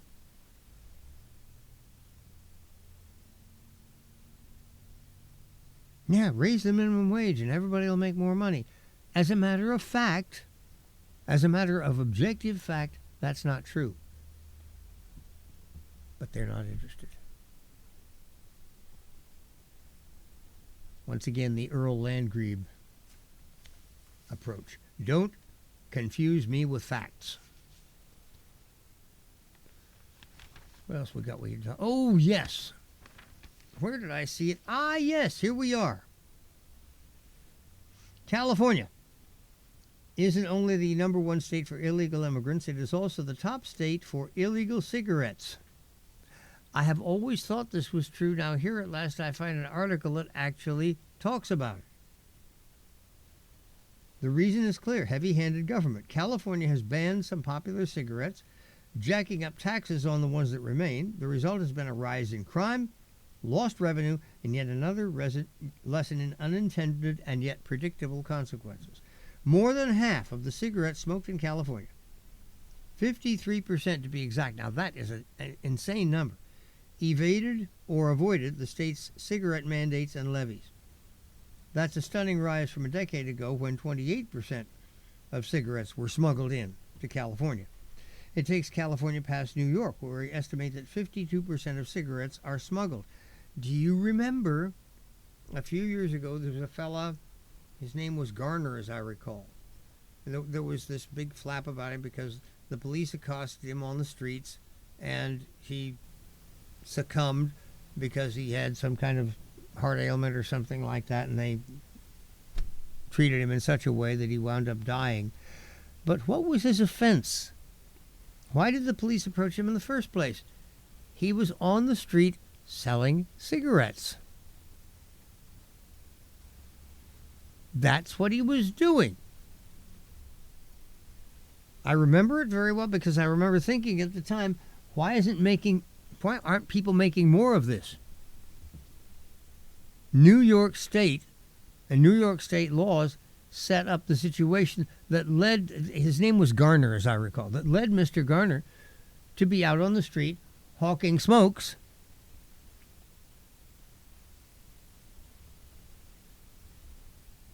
because the official price is too high. What changed? A 2017 California law, that's almost 10 years ago, raised the cigarette tax from 87 cents to $2.87. I remember that, an extra $2 a pack. Gave smokers an incentive to find cheaper options, which out-of-state and transnational smugglers were more than happy to provide. California then banned menthol cigarettes, which make up roughly a third of cigarette sales, along with flavored tobacco products in late 2022. Cue the rapid rise in crime. This is, once again, prohibition in action. Except these bootleggers aren't bringing in booze, they're bringing in smokes. In May, Custom and Border Protection officials in Southern California confiscated 150,000 illegal cigarettes from cruise ship passengers disembarking from Mexico. So this 150,000 cigarettes, this isn't freeway traffic or anything. This is just people bringing them back from cruises to... Okay. In April, the state attorney general charged 5 people. Eric Garner, says Evan. Yeah, he's right. Eric, that is the man's first name. Well, at least I got the part of it I got right. Garner, I remember at the time thinking James Garner, because obviously everybody knows about him. But, Eric Garner. And again, that's what he was doing, selling smokes on the street. And this is what drew the attention of law enforcement, because you're not supposed to do that. You're defying state tax laws. And these state tax laws are stupid for reasons I am now illuminating. In April, the state attorney general charged 5 people with $24 million in tax fraud for allegedly illegally importing untaxed cigarettes. But these smoke busts are exception to the rule. Most smuggled cigarettes are not apprehended. We aren't the only researchers to conclude. This is, let me see, we have a Mr. Michael LaFalve and Todd Nesbitt are the authors of this. LaFalve is Senior Director of the Fiscal Policy at the Mackinac Center for Public Policy. Mr. Nesbitt is an Assistant Professor of Economics at Ball State. We aren't the only researchers to conclude California has a smuggling problem. A 2022 study found that even before the menthol ban and the $2 hike, 36% of respondents said they'd brought cigarettes into California from elsewhere the previous year. A 2023 study of discarded cigarette packs, you look at the empty packs, conducted across California. Of 15,000 packs collected, 45% did not bear a state tax stamp. That's within shouting distance of half. Cigarette smuggling isn't the only unintended consequence of high taxes. Across the country, heavy-handed cigarette policies have led to delivery truck heists, armed retail thefts, and even a murder-for-hire plot. It's likely that similar crimes are happening in California. The state's higher taxes and broader bans make smuggling especially lucrative, thereby increasing the likelihood of more brazen law-breaking. Reminds me of something my mother told me years ago. I'm listening to those old radio and TV programs, crime does not pay. And I remember her saying, that's not really true, Charles. Crime does pay. It pays very well. That's why people do it. Now, she wasn't offering that to me as an endorsement of a life of crime, but rather instead as a bit of objective reality. The Golden State's policies also encourage public corruption. Last year, a former prison guard was indicted for his role in smuggling tobacco into Solano State Prison near Sacramento. The state struggles to keep tobacco, narcotics, and cell phones out of prisons. My God, you look at old prison movies, the one thing the prisoners are all doing, cigarettes. They all can at least have a smoke. Now they won't even let them do that. My God. What makes leaders think they can keep a tidal wave of illicit cigarettes and other nicotine products out of the hands of non-incarcerated Californians? California has many major ports, bonding warehouses, the Mexican border, nearby states with lower tax rates, all of which can be exploited by smugglers to save or make a buck at California's expense. Lower tax states are a major source of cigarettes to high tax ones. Wyoming's smuggling export rate is 55%. Idaho's is 28%. In other words, for every 100 cigarettes consumed in those states, an additional 55, or 28 respectively, are brought there and smuggled into other states. It doesn't strain credulity to suggest that many of these lower tax smokes end up in California. As far back as 2003, Californians were busted shipping illegal cigarettes from as far away as Virginia. Even at that distance, illegal trade is profitable. California isn't alone in suffering from high levels of inbound cigarette smuggling. New York is second because of its own heavy-handed policies and its proximity to low-tax Virginia. Massachusetts, with its high taxes and ban on flavored tobacco and other nicotine products, is ranked third. These states may think they're improving health, but smoking hasn't meaningfully declined. Crime is on the rise. In the war on smoking, common sense is losing.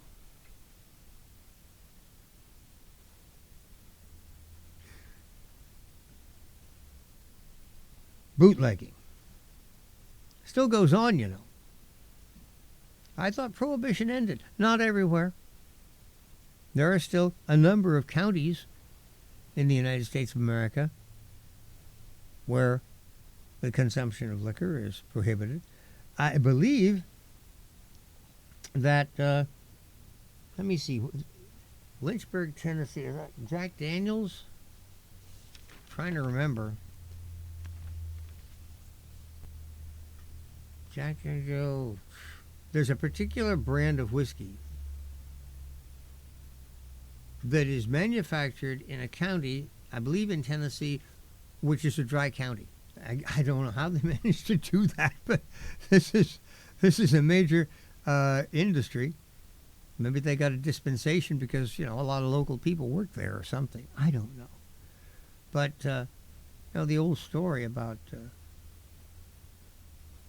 running bootleg over the highways and back roads of the Appalachian South. What causes all of that? Taxes. The motivator behind all that is taxes.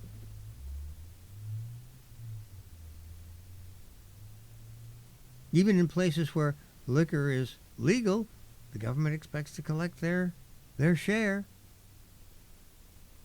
And if they raise those taxes too high, people are going to say, hell, I'm not paying that. I'll make my own and distribute it myself and put the money in my pocket.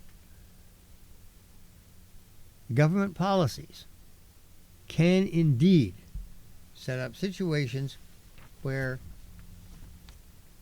they are actually promoting, not intentionally, of course, but in fact promoting criminal activity.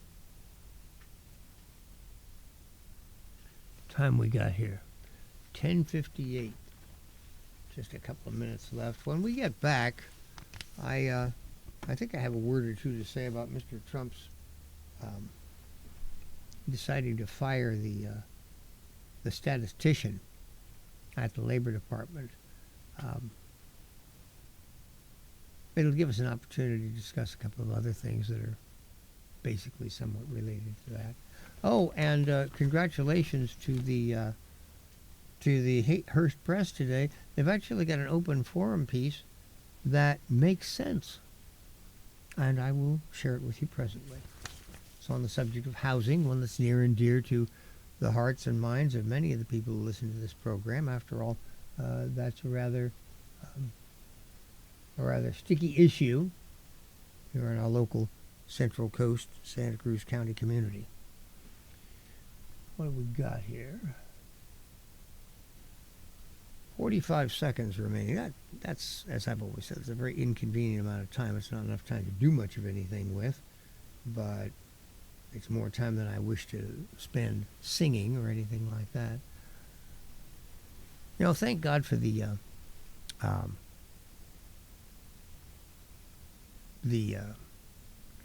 programs that YouTube and like that use. I can't remember the name for them right now. But I went on and looked at a little Bob and Ray, and now they're showing me all kinds of Bob and Ray. I'm getting a kick out of it. Okay, it is almost 11 o'clock. When we return, it'll be 11:06. We'll have our third hour. 831-265-5050 is the number. See you in 6 minutes.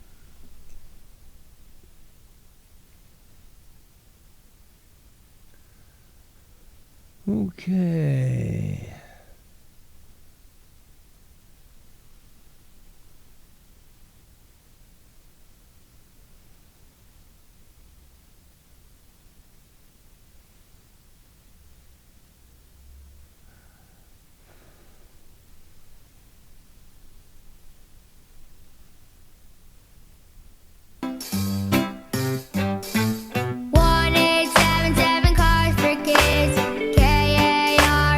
Hey, guys, yeah. America's pretty great, but since we never came up with any kind of founding documents in this particular timeline, we need to come up with something that will guarantees everyone's individual rights.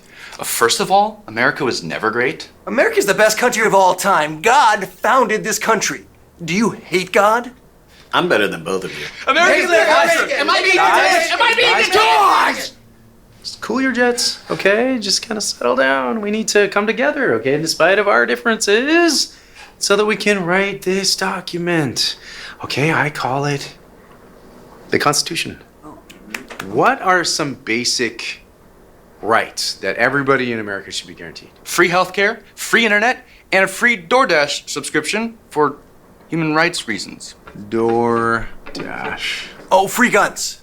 Oh, and free brisket. Definitely add free brisket in there for the human rights thing. As a libertarian, I believe every human has the right to smoke weed in public places, making the whole city smell like a skunk's caboose.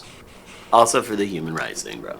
Wow. Okay, these are great ideas. But what about something a little bit more fundamental? Something like freedom of speech. The speech is entirely free? Because nothing is free. That sounds like communism to me. I'm okay with free speech, but I mostly want to use it to say the F word. Or either of the B words. I hate my parents. Oh, I could also But say... what if people say things I disagree with? That would hurt my feelings. That's fair. I don't really care, as long as I have my medication pen.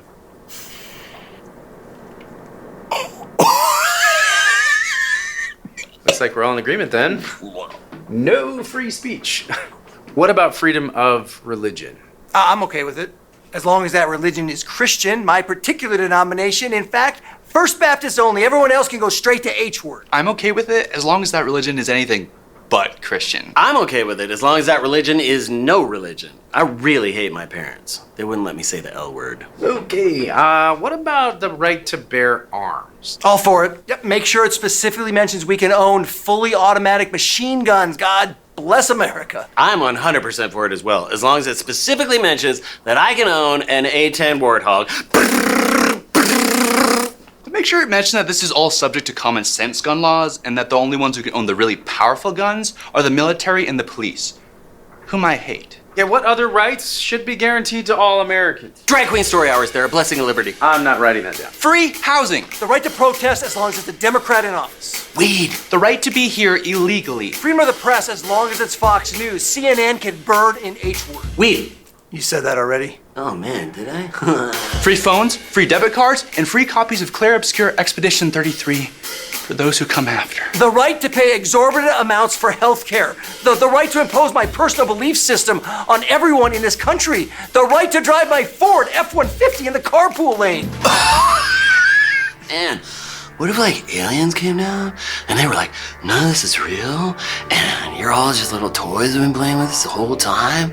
You're a toy, I'm a toy, he's definitely a toy. Okay. We've all got a lot of ideas for this Constitution thing, but really we need to focus and boil it down to like one or maybe two things that we can all agree on. So focus, people, focus, and stop that chewing! It's driving me insane! Everyone ready? On the count of 3, we are all gonna say what we're thinking for the Constitution, okay? 1, 2, 3. Everyone has the right to do anything except the things I personally disagree with. Now we're cooking with gas? Could it not be gas though? I prefer more renewable energy sources.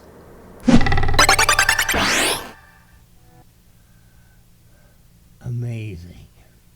The great parody and satire you just watched is brought to you by the Babylon Bee, and we can bring you this kind of entertainment because parody and satire is brought to you by the First Amendment. It falls under freedom of speech, which is why we love teaming up with Freedom Forum as a sponsor. They celebrate and promote all 5 freedoms of the First Amendment: religion, speech, press, assembly, and petition. It's these freedoms that allow you to be you in your everyday life, from wearing what you want to wear to watching what you want to watch. Like me. Go to freedomforum.org/B to get inspired, get analysis, get the latest news, and more on all things First Amendment. Valuable. Okay. Actually, that kind of. Now, this was if modern politicians wrote the Constitution today. I've talked about this from time to time. This is why we don't ever want another constitutional convention, because it would wind up looking like the New Zoo Review. Okay, it is time to go back to work.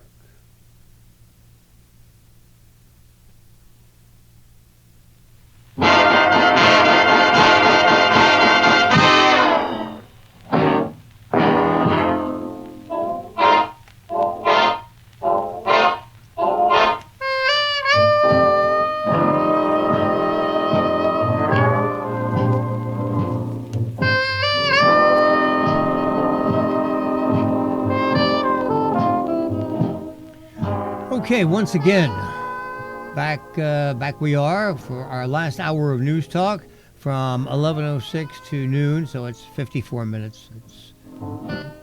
Okay, so it's not an hour. Don't be a technical little dickens.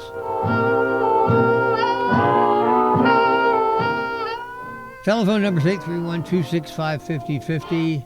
Call early, call often. Raise the topic you want to raise. I will be delighted to engage with you. Okay, very quickly, one of President Trump's latest, he didn't like the jobs report, so he assailed the integrity of the person who was preparing the jobs report and then fired her. Have you ever heard of the thing known as shooting the messenger? This goes back to the days of kings and princes and various and sundry other potentates. A messenger would come, and the news they would give would be unpleasant.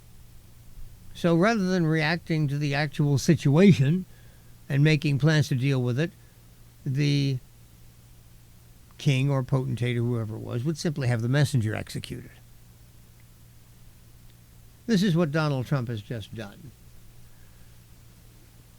I've made the point many times. Donald Trump is an exceptional human being. He is a mover and shaker. He is not the type of person that things happen to. He's the type of person who makes things happen. So I credit him. I do not disrespect him. And that is why when he does things like this, things that are demonstrably petty, self-destructive, and foolish, I feel the necessity to speak out.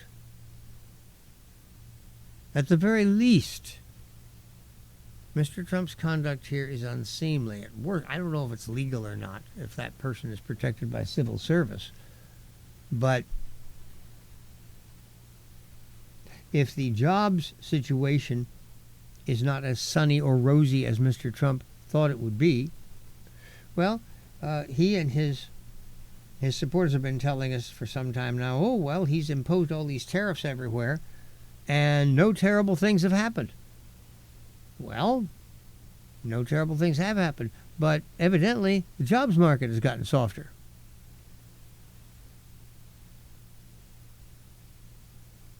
If you take the world economy and subject it to the kind of brutal shocks and inconsistent treatment that Mr. Trump has over the last 6 months, it's going to cause consequences. I am still adopting a wait and see on this. I have on this program from time to time cautioned, said, hey, the results of this could be pretty bad. So far, by and large, they haven't been that bad. And I'll admit that. But then we have this jobs report. And what's Mr. Trump's response? Oh, it isn't true. I'm sorry. This is the same guy who told us that he actually won the 2020 election. When every effort, including ones undertaken by people utterly loyal and beholden to him, went into this and looked at it over and said, no, I'm sorry. You lost the election. That, of all the self-destructive actions of Mr. Trump, that one was the worst. Because it revealed him not only as a guy with an unwillingness to accept facts, but also as a poor loser. And Americans really don't like sore losers. But Mr. Biden's conduct over the next 4 years was so egregiously vile, his policies so awful, that people were ready to turn back to Mr. Trump, regardless of the various and sundry problems that they had with him, and say, we want you back.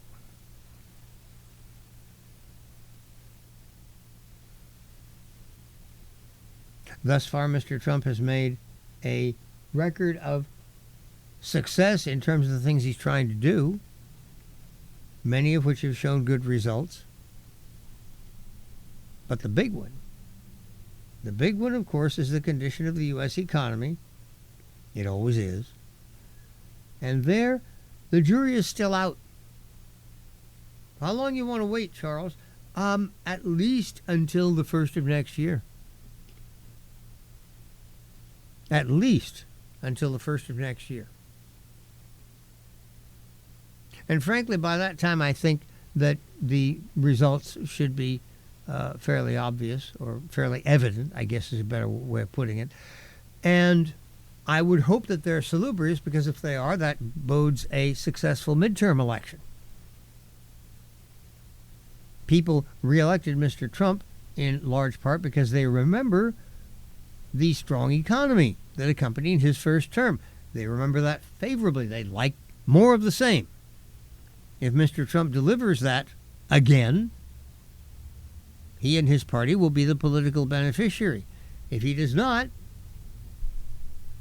the Democrats are ready to pick up all the pieces. The idea of firing the messenger in such a cavalier way, well, this is not the way to do things.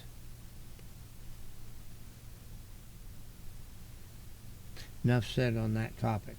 Okay, let's move on to other things. I noticed that Democratic members of the Texas legislature have decided to leave the state rather than enable the enactment of new district maps. I had a caller the other day, Evan, I believe, who was saying, well, what do you think about this Texas redistricting? Again, it's cause and effect.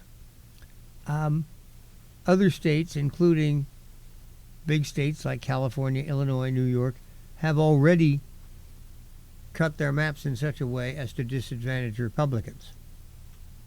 In California, it's been particularly brutal. California right now has something like 43 Democrats and 8 Republicans representing it in the House of Representatives. So if Texas decides to do this, essentially what they're doing is saying, okay, well, you've taken your big states and wrung every last seat out of them, so we can play that game too. And indeed, Texas has been brutally gerrymandered in the past. It was in the 80s, I believe. There was a congressman named Martin Frost. Martin Frost was a Democrat, and he used his influence in the Texas legislature to draw a set of districts that were incredibly effective. In one election in the 1980s, Republican candidates for Congress in Texas received something like 60% of the vote, an overwhelming vote. And yet, if you looked at the number of representatives elected, it was something like 22 Democrats and 7 Republicans. It was just amazing what a job the Texas legislature was able to do in packing tremendous numbers of these Republicans into just a few districts and spreading Democrats evenly out across all the rest so that they could capture 2/3 of the seats. That, incidentally, is what an effective gerrymander looks like.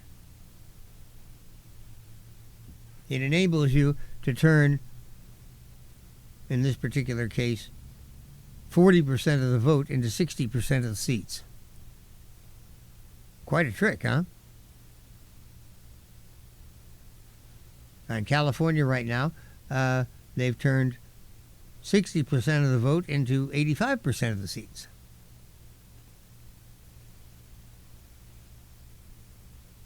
So the current issue is members of the Texas House have decided to leave the state. This has happened before. It happened before in Texas one time. I can't remember exactly what they wanted to block, but by leaving the state, they could deprive the legislature of a quorum.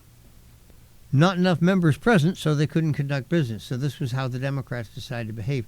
The same thing happened in Wisconsin when Scott Walker was pushing Measure 10 to reform state labor laws in Wisconsin. The idea that people who are going to lose a vote, the election was held, you're there, you're in the minority, you're going to lose the vote, and you decide, okay, well, I can block this vote by leaving the state. I am not aware, I don't know everything, I will admit, but I am not aware of any place where Republicans have done this. It is a positively unacceptable, anti-democratic, and I would hope extra-constitutional measure. According to a piece I was reading a little while ago, Texas has evidently passed a law that deals with this. Let me see if I can find this, because it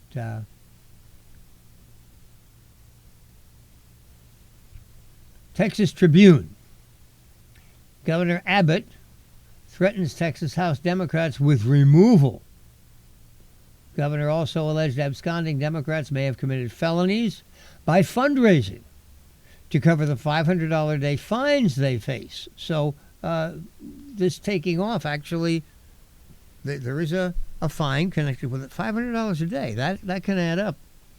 Governor Greg Abbott informed Texas House Democrats Sunday he would attempt to have them removed from office if they don't return. More than 50 Democrats left the state, so the Texas House would not have a quorum. The number of legislators needed to consider and pass legislation aiming to halt all legislative activity for the remainder of the special session. They're hoping to stop the passage of new congressional maps. This truancy ends now, the governor said. Derelict House Democrats must return to Texas and be in attendance when the House convenes at 3 p.m. on Monday, August 4th, 2025. That's today. If they're not back by then, the governor said, he will initiate legal action to remove them from office. He cited a non-binding 2021 legal opinion from the Attorney General, who said it would be up to a court to decide whether a lawmaker who has left the state to deny a quorum had forfeited office.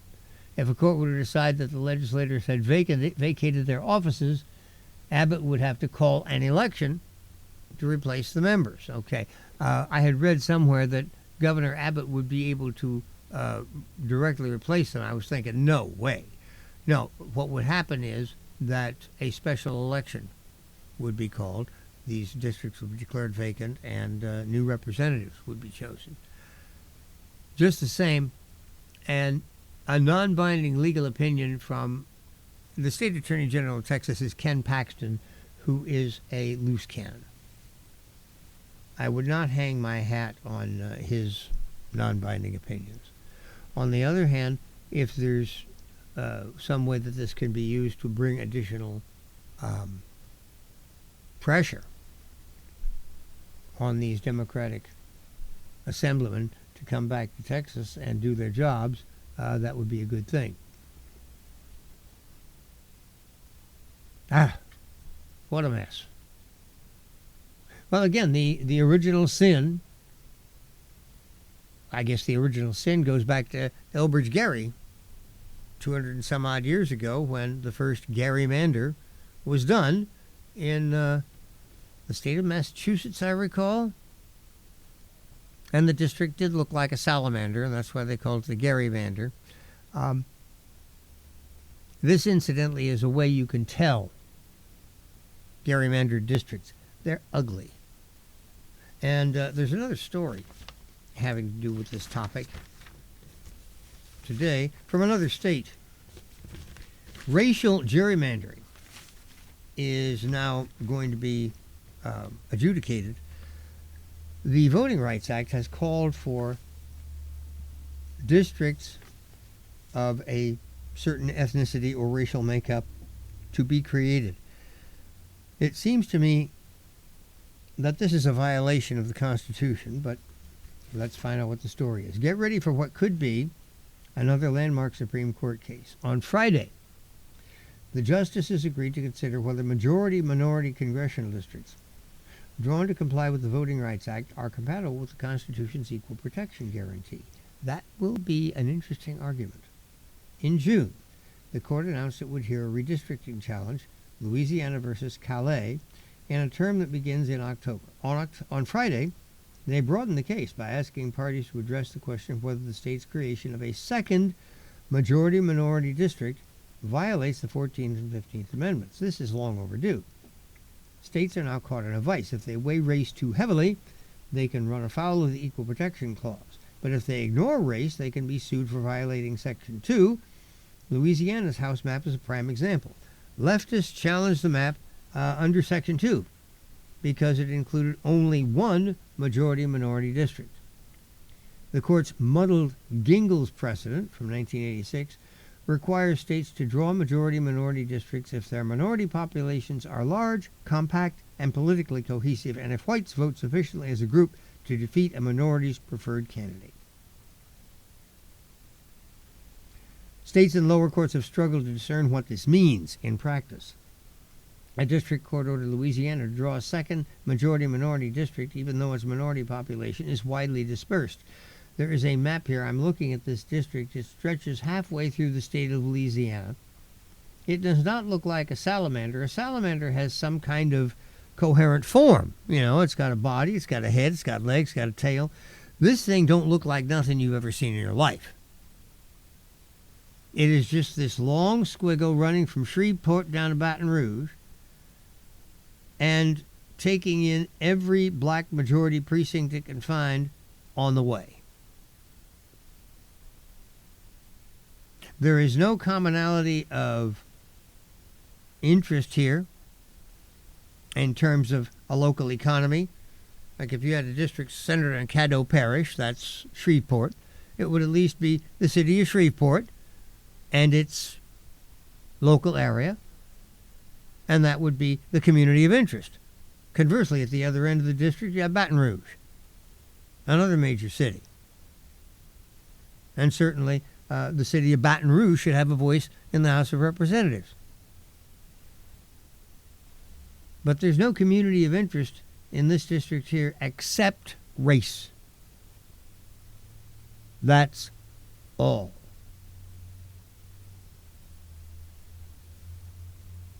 The nearby map of the district shows how it winds from the northwest of the state like a messy ink spill down to Baton Rouge. At points it is barely contiguous. It certainly is not compact. Districts like this makes it impossible for you to know, for example, who in the hell is your congressman anyway? Who's your representative? I'm a victim of that. I thought I was in Jimmy Panetta's district.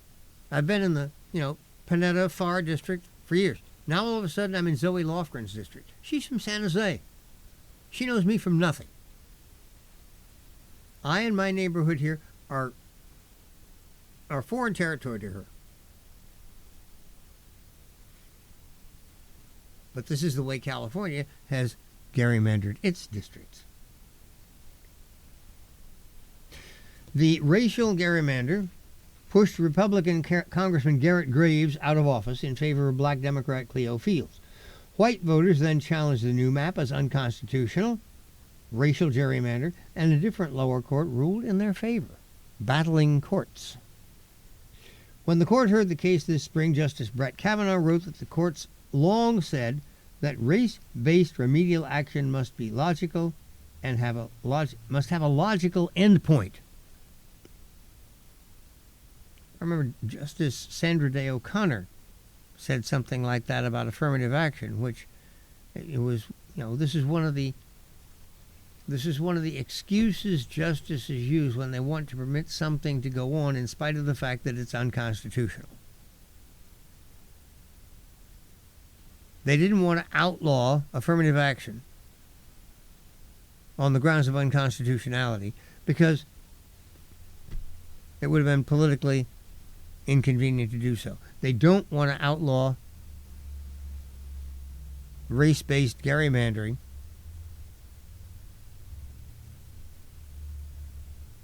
once again because there are certain people who would make a political stink over it. And of course, those people don't care a damn about the law.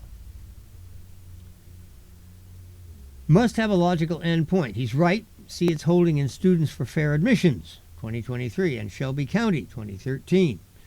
The court in the latter case struck down Section 4's preclearance formula for the Voting Rights Act as an outdated vestige of the Jim Crow era, but the court has repeatedly shrunk from confronting either Section 2 or Gingell's runs afoul of the Constitution's Equal Protection Clause. In the June order, in the Louisiana case, Justice Clarence Thomas pointedly called out the court for this timidity. By taking on this question now, the justices may have decided it's the last time to extricate themselves from refereeing gerrymandering fights between partisans who use the Voting Rights Act as a cover for political gain. Republicans in Texas last week redrew their House map after the Trump Justice Department warned that several districts appeared to be unconstitutional racial gerrymanders. See, this is another thing that article I shared with you formerly didn't bring up. The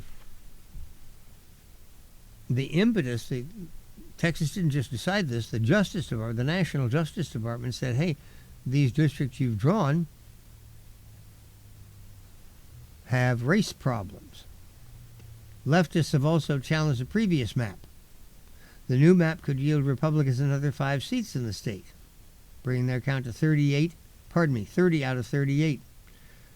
Liberal groups say they'll challenge the map under Section 2. Partisan gerrymanders reduce electoral competition but make politics more polarized.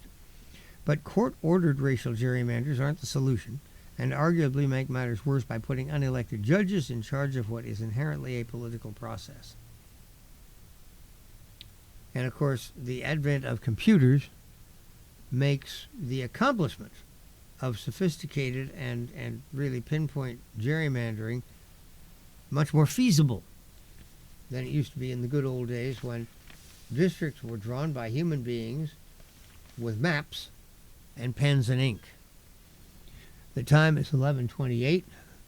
A couple of minutes worth of messages here. Love to have a phone call during this final hour. 831-265-5050 is the number. 831-265-5050. About that first impression. Hi, this is Bettina McBee from Bettina's Buzz on SantaCruzVoice.com. And that first impression is my business card created by Dynamic Press. It is my favorite business card. It gets everybody's attention right away. If you want to make a good first impression, get your business cards and any printed media at Dynamic Press. And tell Angelo Bettina sent you. When your business is on the move, you must find the right place for it to move. Let's ask Matt Shelton, General Manager of J.R. Parrish, the big question. What is the right place to move one's business? Location, location, location. Sometimes it's rent. Sometimes it's the fact that there aren't that many buildings available to suit you, but mostly it's location of your customers, location of the principals, location of your employees. Move it to the right place with the help of the power brokers at J.R. Parrish in Santa Cruz. Hi, I'm Nancy, the tasting room manager at Barchetto Winery in SoCal, where we've been producing award-winning wine since 1933. Our tasting rooms are open daily at our SoCal location at 3535 North Main Street, or in Monterey at 700 Cannery Row. We host weddings, receptions, and special events. Go to bargetto.com to find out more, or call 831-475-2258. There's always something happening at Barchetto Winery. Cannabis is one of nature's most beneficial plants. Hello, I'm Jenna. Treehouse Dispensary, we use information about cannabis to build community. Listen to Xavier. Thank you, Jenna. For those suffering joint pain, Treehouse suggests trying a CBD THC topical like the Balance Salve from local Santa Cruz company, Jade Nectar. Then enjoy the relief. For answers to your cannabis questions, ask your friends at Treehouse Dispensary, 3651 SoCal Drive in SoCal, or ourtreehouse.io. At 11:30, we have the phone call that I asked for. It's Greg, and let's quit wasting his time and bring him on. Hello, sir. Happy Monday. Well, happy Monday to you, Charles. You know, you spoke about Trump firing the messenger like a king. And, you know, I can understand why you would feel that way, but I also see his point.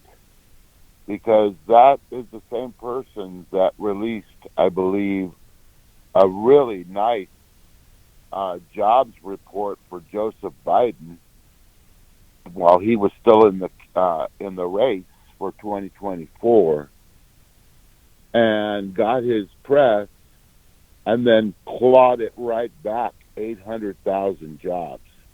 So I think that Mr. Trump is saying, hey, you're manipulating data, and I want honest, accurate reports so that we can get what is necessary. You know, he wants the truth.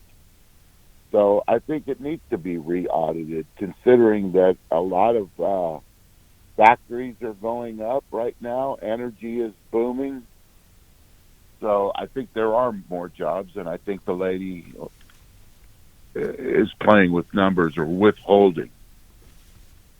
So I think he has the executive to fire that person and put somebody else in.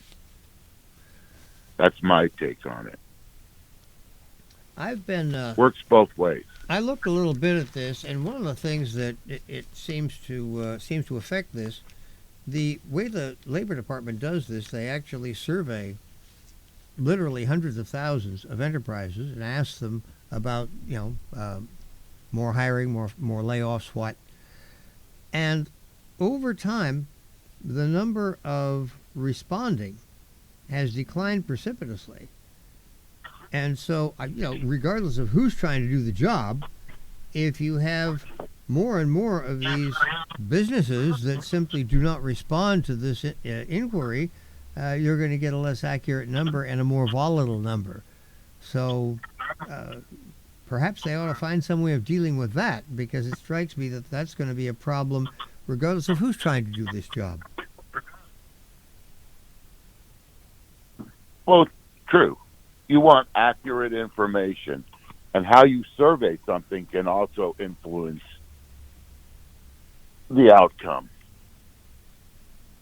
Well, I just wanted to say that just in fairness to Donald Trump, it's been used against him, and to boost up Biden.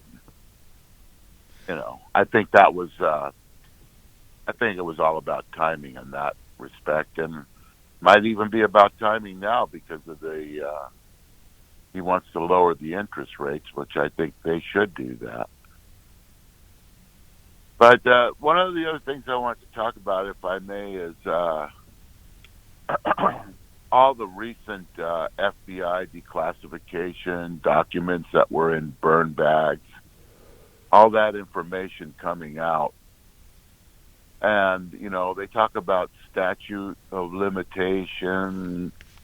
But, Charles, I would submit to you that whole coup, conspiracy, defamation of Donald Trump has never stopped. And it's the same cabal of actors behind the scenes that have been doing the Mar-a-Lago raid, looking for documents that could incriminate him on Crossfire and the lawfare, anything they could do, they tried to kill him a couple of times too, maybe more than that.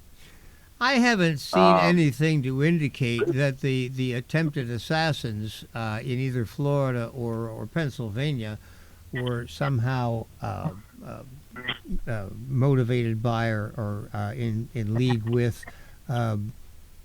Clapper, Brennan, et cetera, et cetera. I don't see any justification for that. Obviously, the revelations that have come out, this bears out things that you and I have been talking about for a long time now.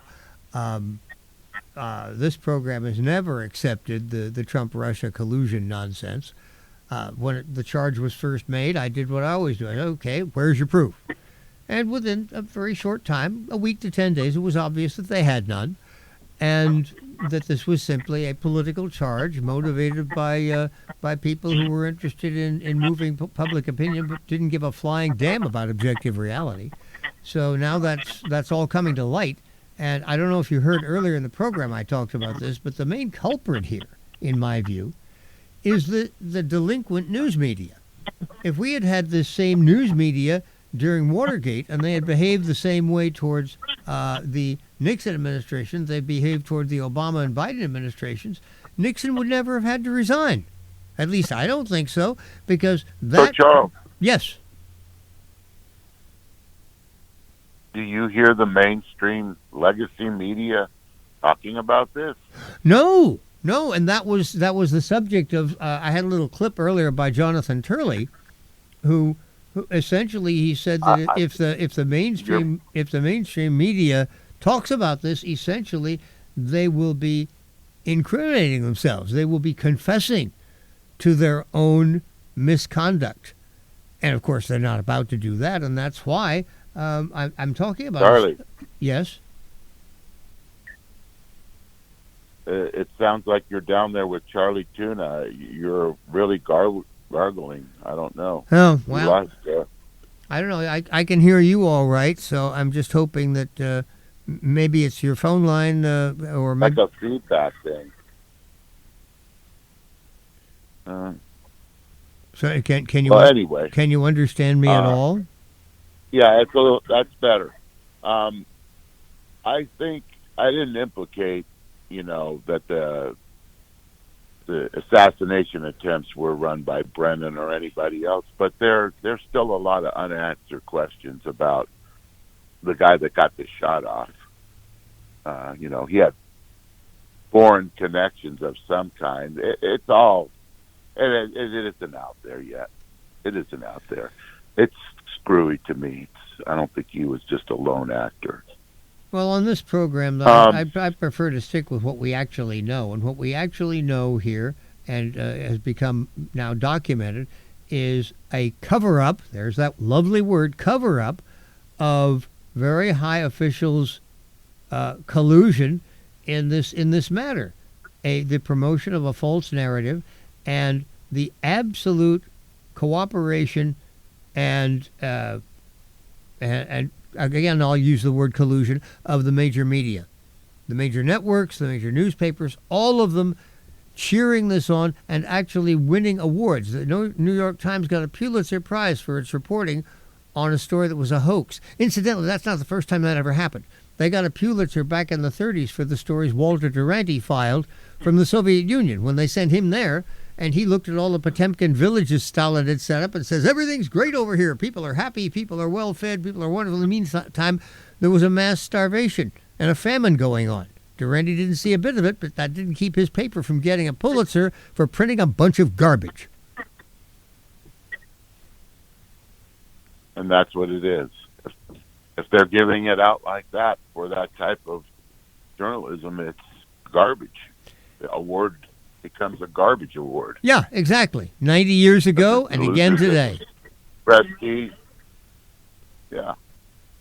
But my point is that it's taken different forms and different shapes, but the program against Donald Trump,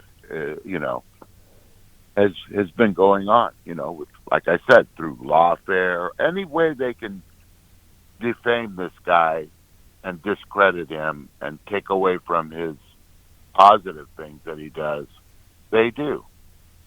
And the media is complicit in this.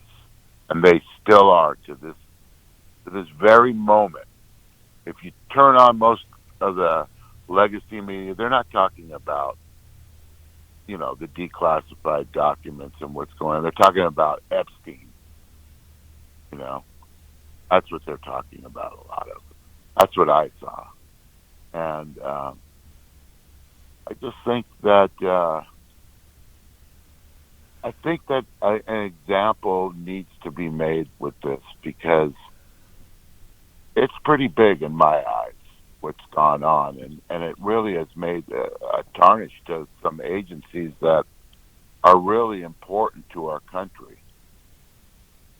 So I agree with that, I and think- that to me is one of the big tragedies out of this. Insofar as Mr. Trump is concerned, I notice that he's back in the White House again. So the lesson I would take away from this is that this whole program of lawfare essentially backfired spectacularly. And I give Mr. Trump credit for playing it in such a way as to bring that result about. I mean, it didn't backfire for people like Paul Manafort, Peter Navarro, Michael Flynn, who was ruined. These people were ruined based on a lie and a propagation of lies.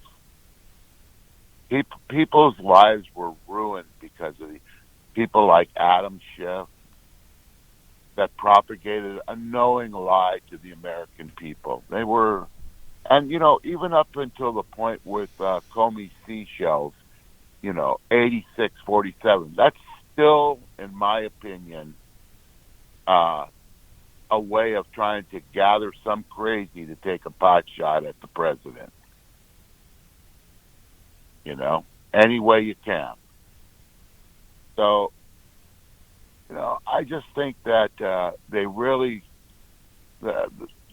need to bring some heads to roll and make an example so that this type of behavior doesn't go on in our. It's very counter to our country.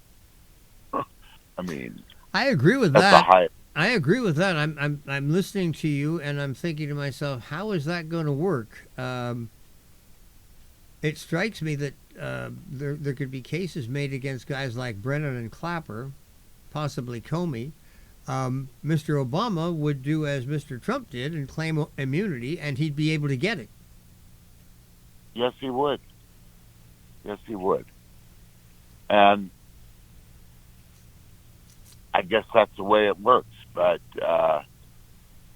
there's a lot of people that could be implicated, and maybe Obama wasn't completely under. Maybe he gave general orders, and then laws were broken, and all the other stuff went on. Obviously, he wanted a different outcome.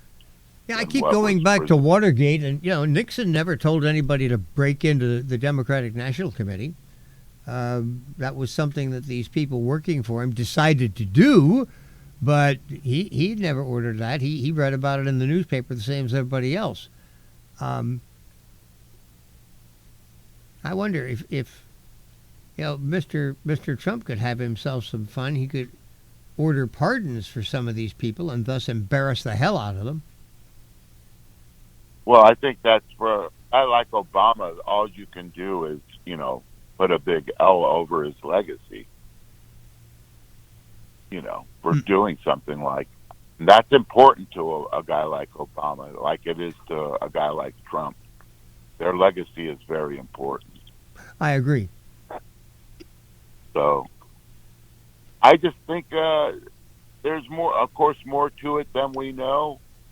And just the fact that evidence was in a burn bag, locked up in some vault, this is very incriminating to me that our agencies would do that. Very incriminating indeed. And it is not. That's what I. It is very aromatic. Yes. It does stink like the horse and down. Anyway. Well, that's what I had to say, Charles, on this lovely Monday. I'm glad you called and took the time. Thank you. You're welcome. You take care. You do the same. Okay, by golly, I asked for a call in the third hour, and I got one. Not only that, but a very, very valuable one. So thank you very much, Greg, for that. I've got, let me see, it's 1:45. I've got time, I think, to go into this one last issue. This has to do with housing, and specifically it's about San Francisco, but the realities that are described here, I believe, apply equally, on a smaller scale, of course, to Santa Cruz.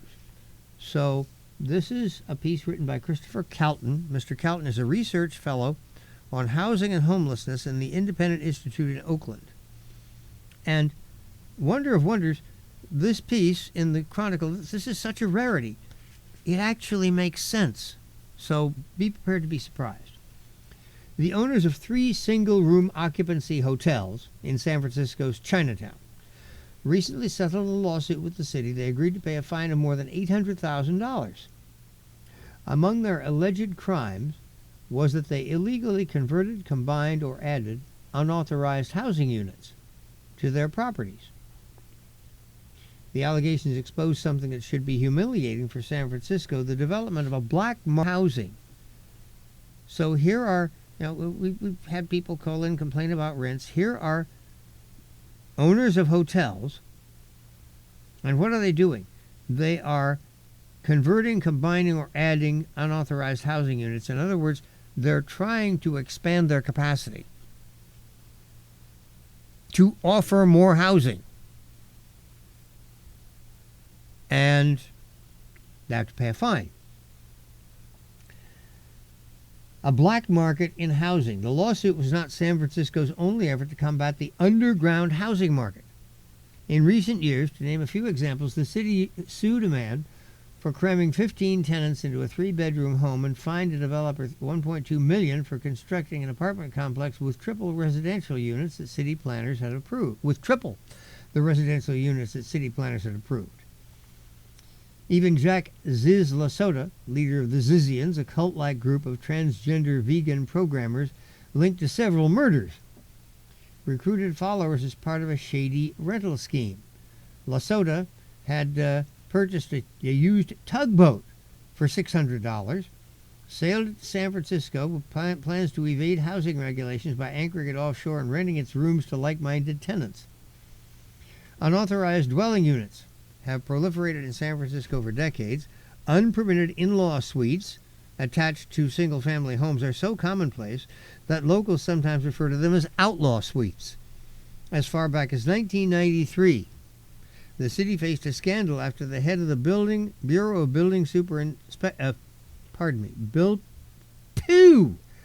Bureau of Building Inspection was caught operating 2 of these outlaw suites for 10 years. A similar story involving a senior building inspector came to light in 2021. In 2014, the city created a pathway to legalize units built before 2013, but it has had lackluster results. According to a 2019 memo from planning commissioners, the average cost of bringing an unauthorized unit up to code was $60,000, and only 140 of them had been legalized in the previous 2 years. The memo estimated as many as 50,000 unauthorized units exist in the city. 50,000 unauthorized housing units. So if you enforce the law, of course, you close all those down, and you got 50,000 more homeless people. And that's figuring that each of these units only houses 1 person. How many of them have 2 people or even more? How is it possible to create such an extensive black market for housing?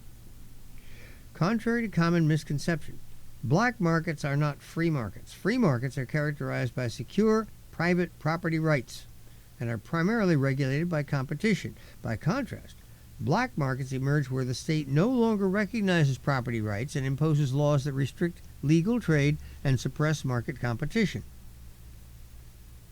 i.e. rent control. This is why the producers of illicit drugs operate as cartels.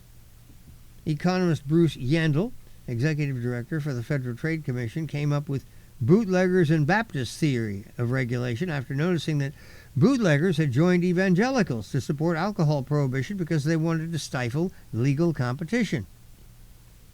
Excessive taxes and overbearing regulations can produce outcomes similar to prohibition. Limitation on foreign trade have led to particularly Orwellian examples of black market activities such as Russian fruit smugglers caught illegally repairing roads after Russia banned food imports from Europe, a warning perhaps for those cheering on President Trump's trade war. Black markets expose a regulatory paradox. Sensible government regulations are not designed to undermine the regulatory mechanism of the marketplace, but to complement it with quality controls, usually to ensure the competition to lower prices does not come at the expense of safety. Regulatory excess, though, ironically upends the price-quality trade-off even more than too little regulation.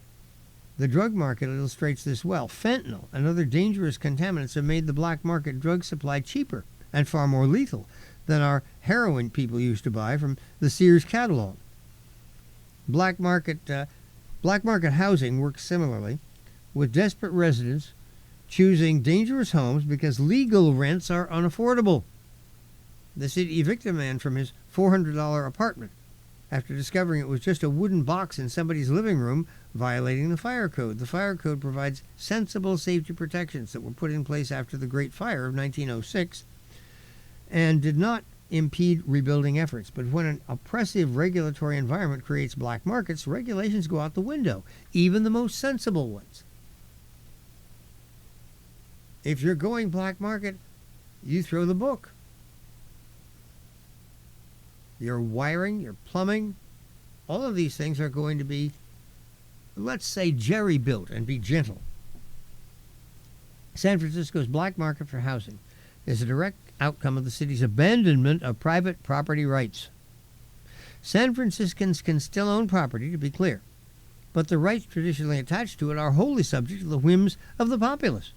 In addition to oppressive zoning regulations, San Francisco subjects every building permit to discretionary review. Discretionary review means that they invite every city resident to weigh in on what a person should be allowed to do with his or her property. I can't imagine what one of these sessions looks like or sounds like. These policies have made housing in San Francisco artificially scarce. The existing housing stock is consequently divided between a licit housing market, strangled by government regulation, on the one hand, and an illicit housing market protected from competition on the other. If San Francisco truly wants to stamp out its black market in housing, it must return housing to free market principles of secure property rights and market competition. I am so glad to have somebody put that so coherently and so comprehensively. The further you stray from the regulating power of the market, the more problems you create for society, yourself. This is just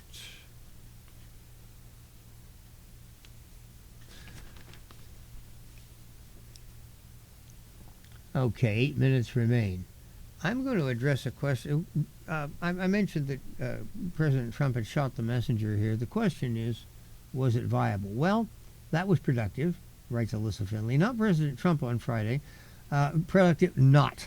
President Trump on Friday fired Bureau of Labor Statistics Commissioner Erica McIntyre after the July jobs report showed that hiring stalled this spring amid his tariff blitz and deportation crackdown. Shooting the messenger won't help him or the economy. Bureau of Labor Statistics estimates a mere 73,000 jobs added last month, almost all in healthcare and social assistance. It also revised down gains for May and June by a combined 258,000 to a total of 33,000 new jobs, one of the largest downward revisions in years. Mr. Trump sniffs a deep state conspiracy. Today's jobs numbers were rigged in order to make Republicans and me look bad, he said on Truth Social. Where's the evidence? There is none. The commissioner has traditionally been a nonpartisan post. The Senate confirmed Ms. McIntyre 86-8 last year. Yet Mr. Trump asserted again, without evidence, that Ms. McIntyre faked the jobs numbers before the election to try to boost Kamala's chances of victory and revised the numbers after the election by 818,000. Also false. The truth is jobs numbers have become more volatile in recent years because of declining business survey response rates. It's similar to the problem political pollsters face, getting representative samples. I'm part of that problem.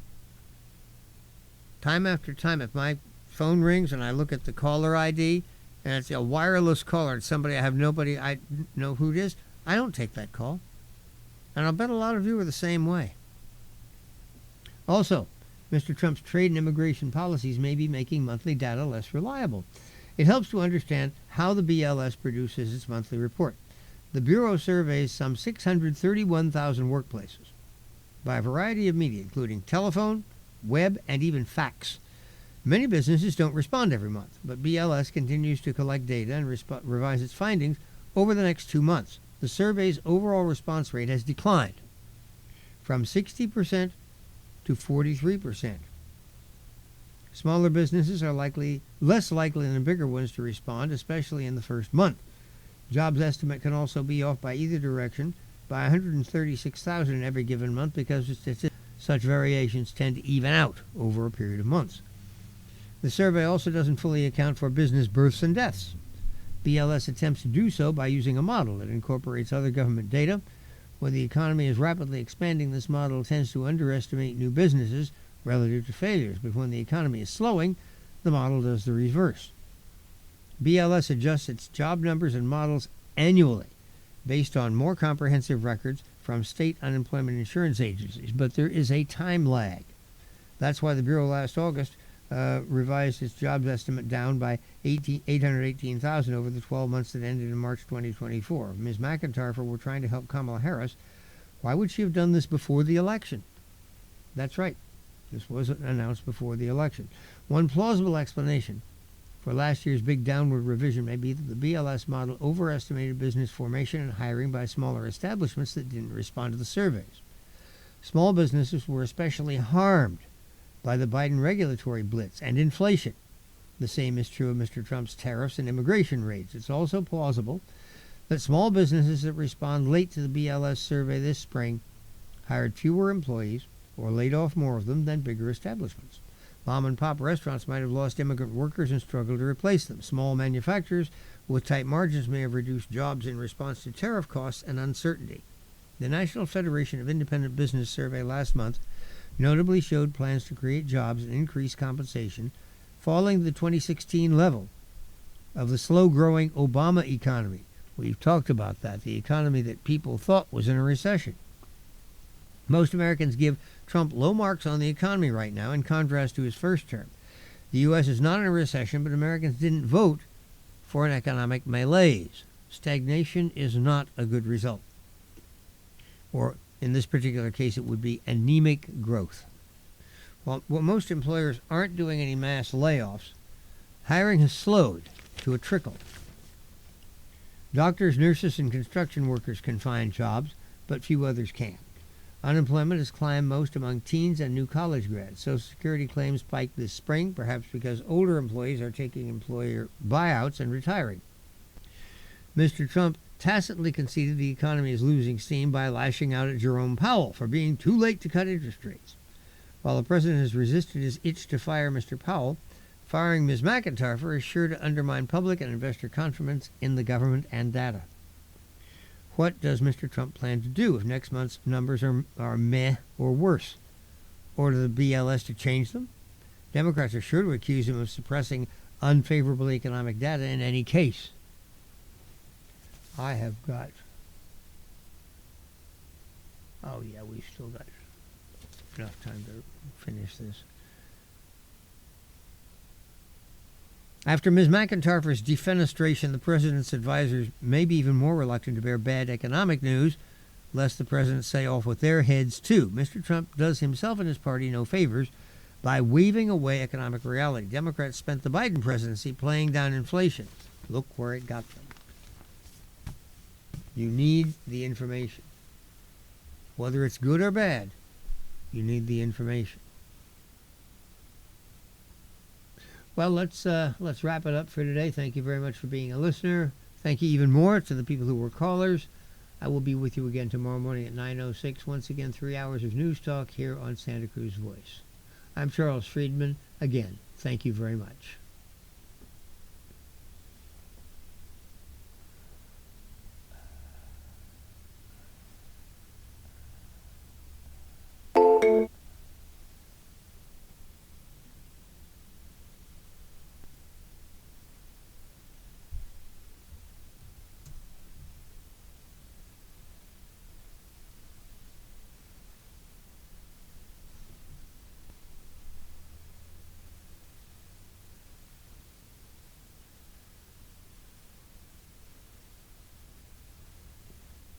75.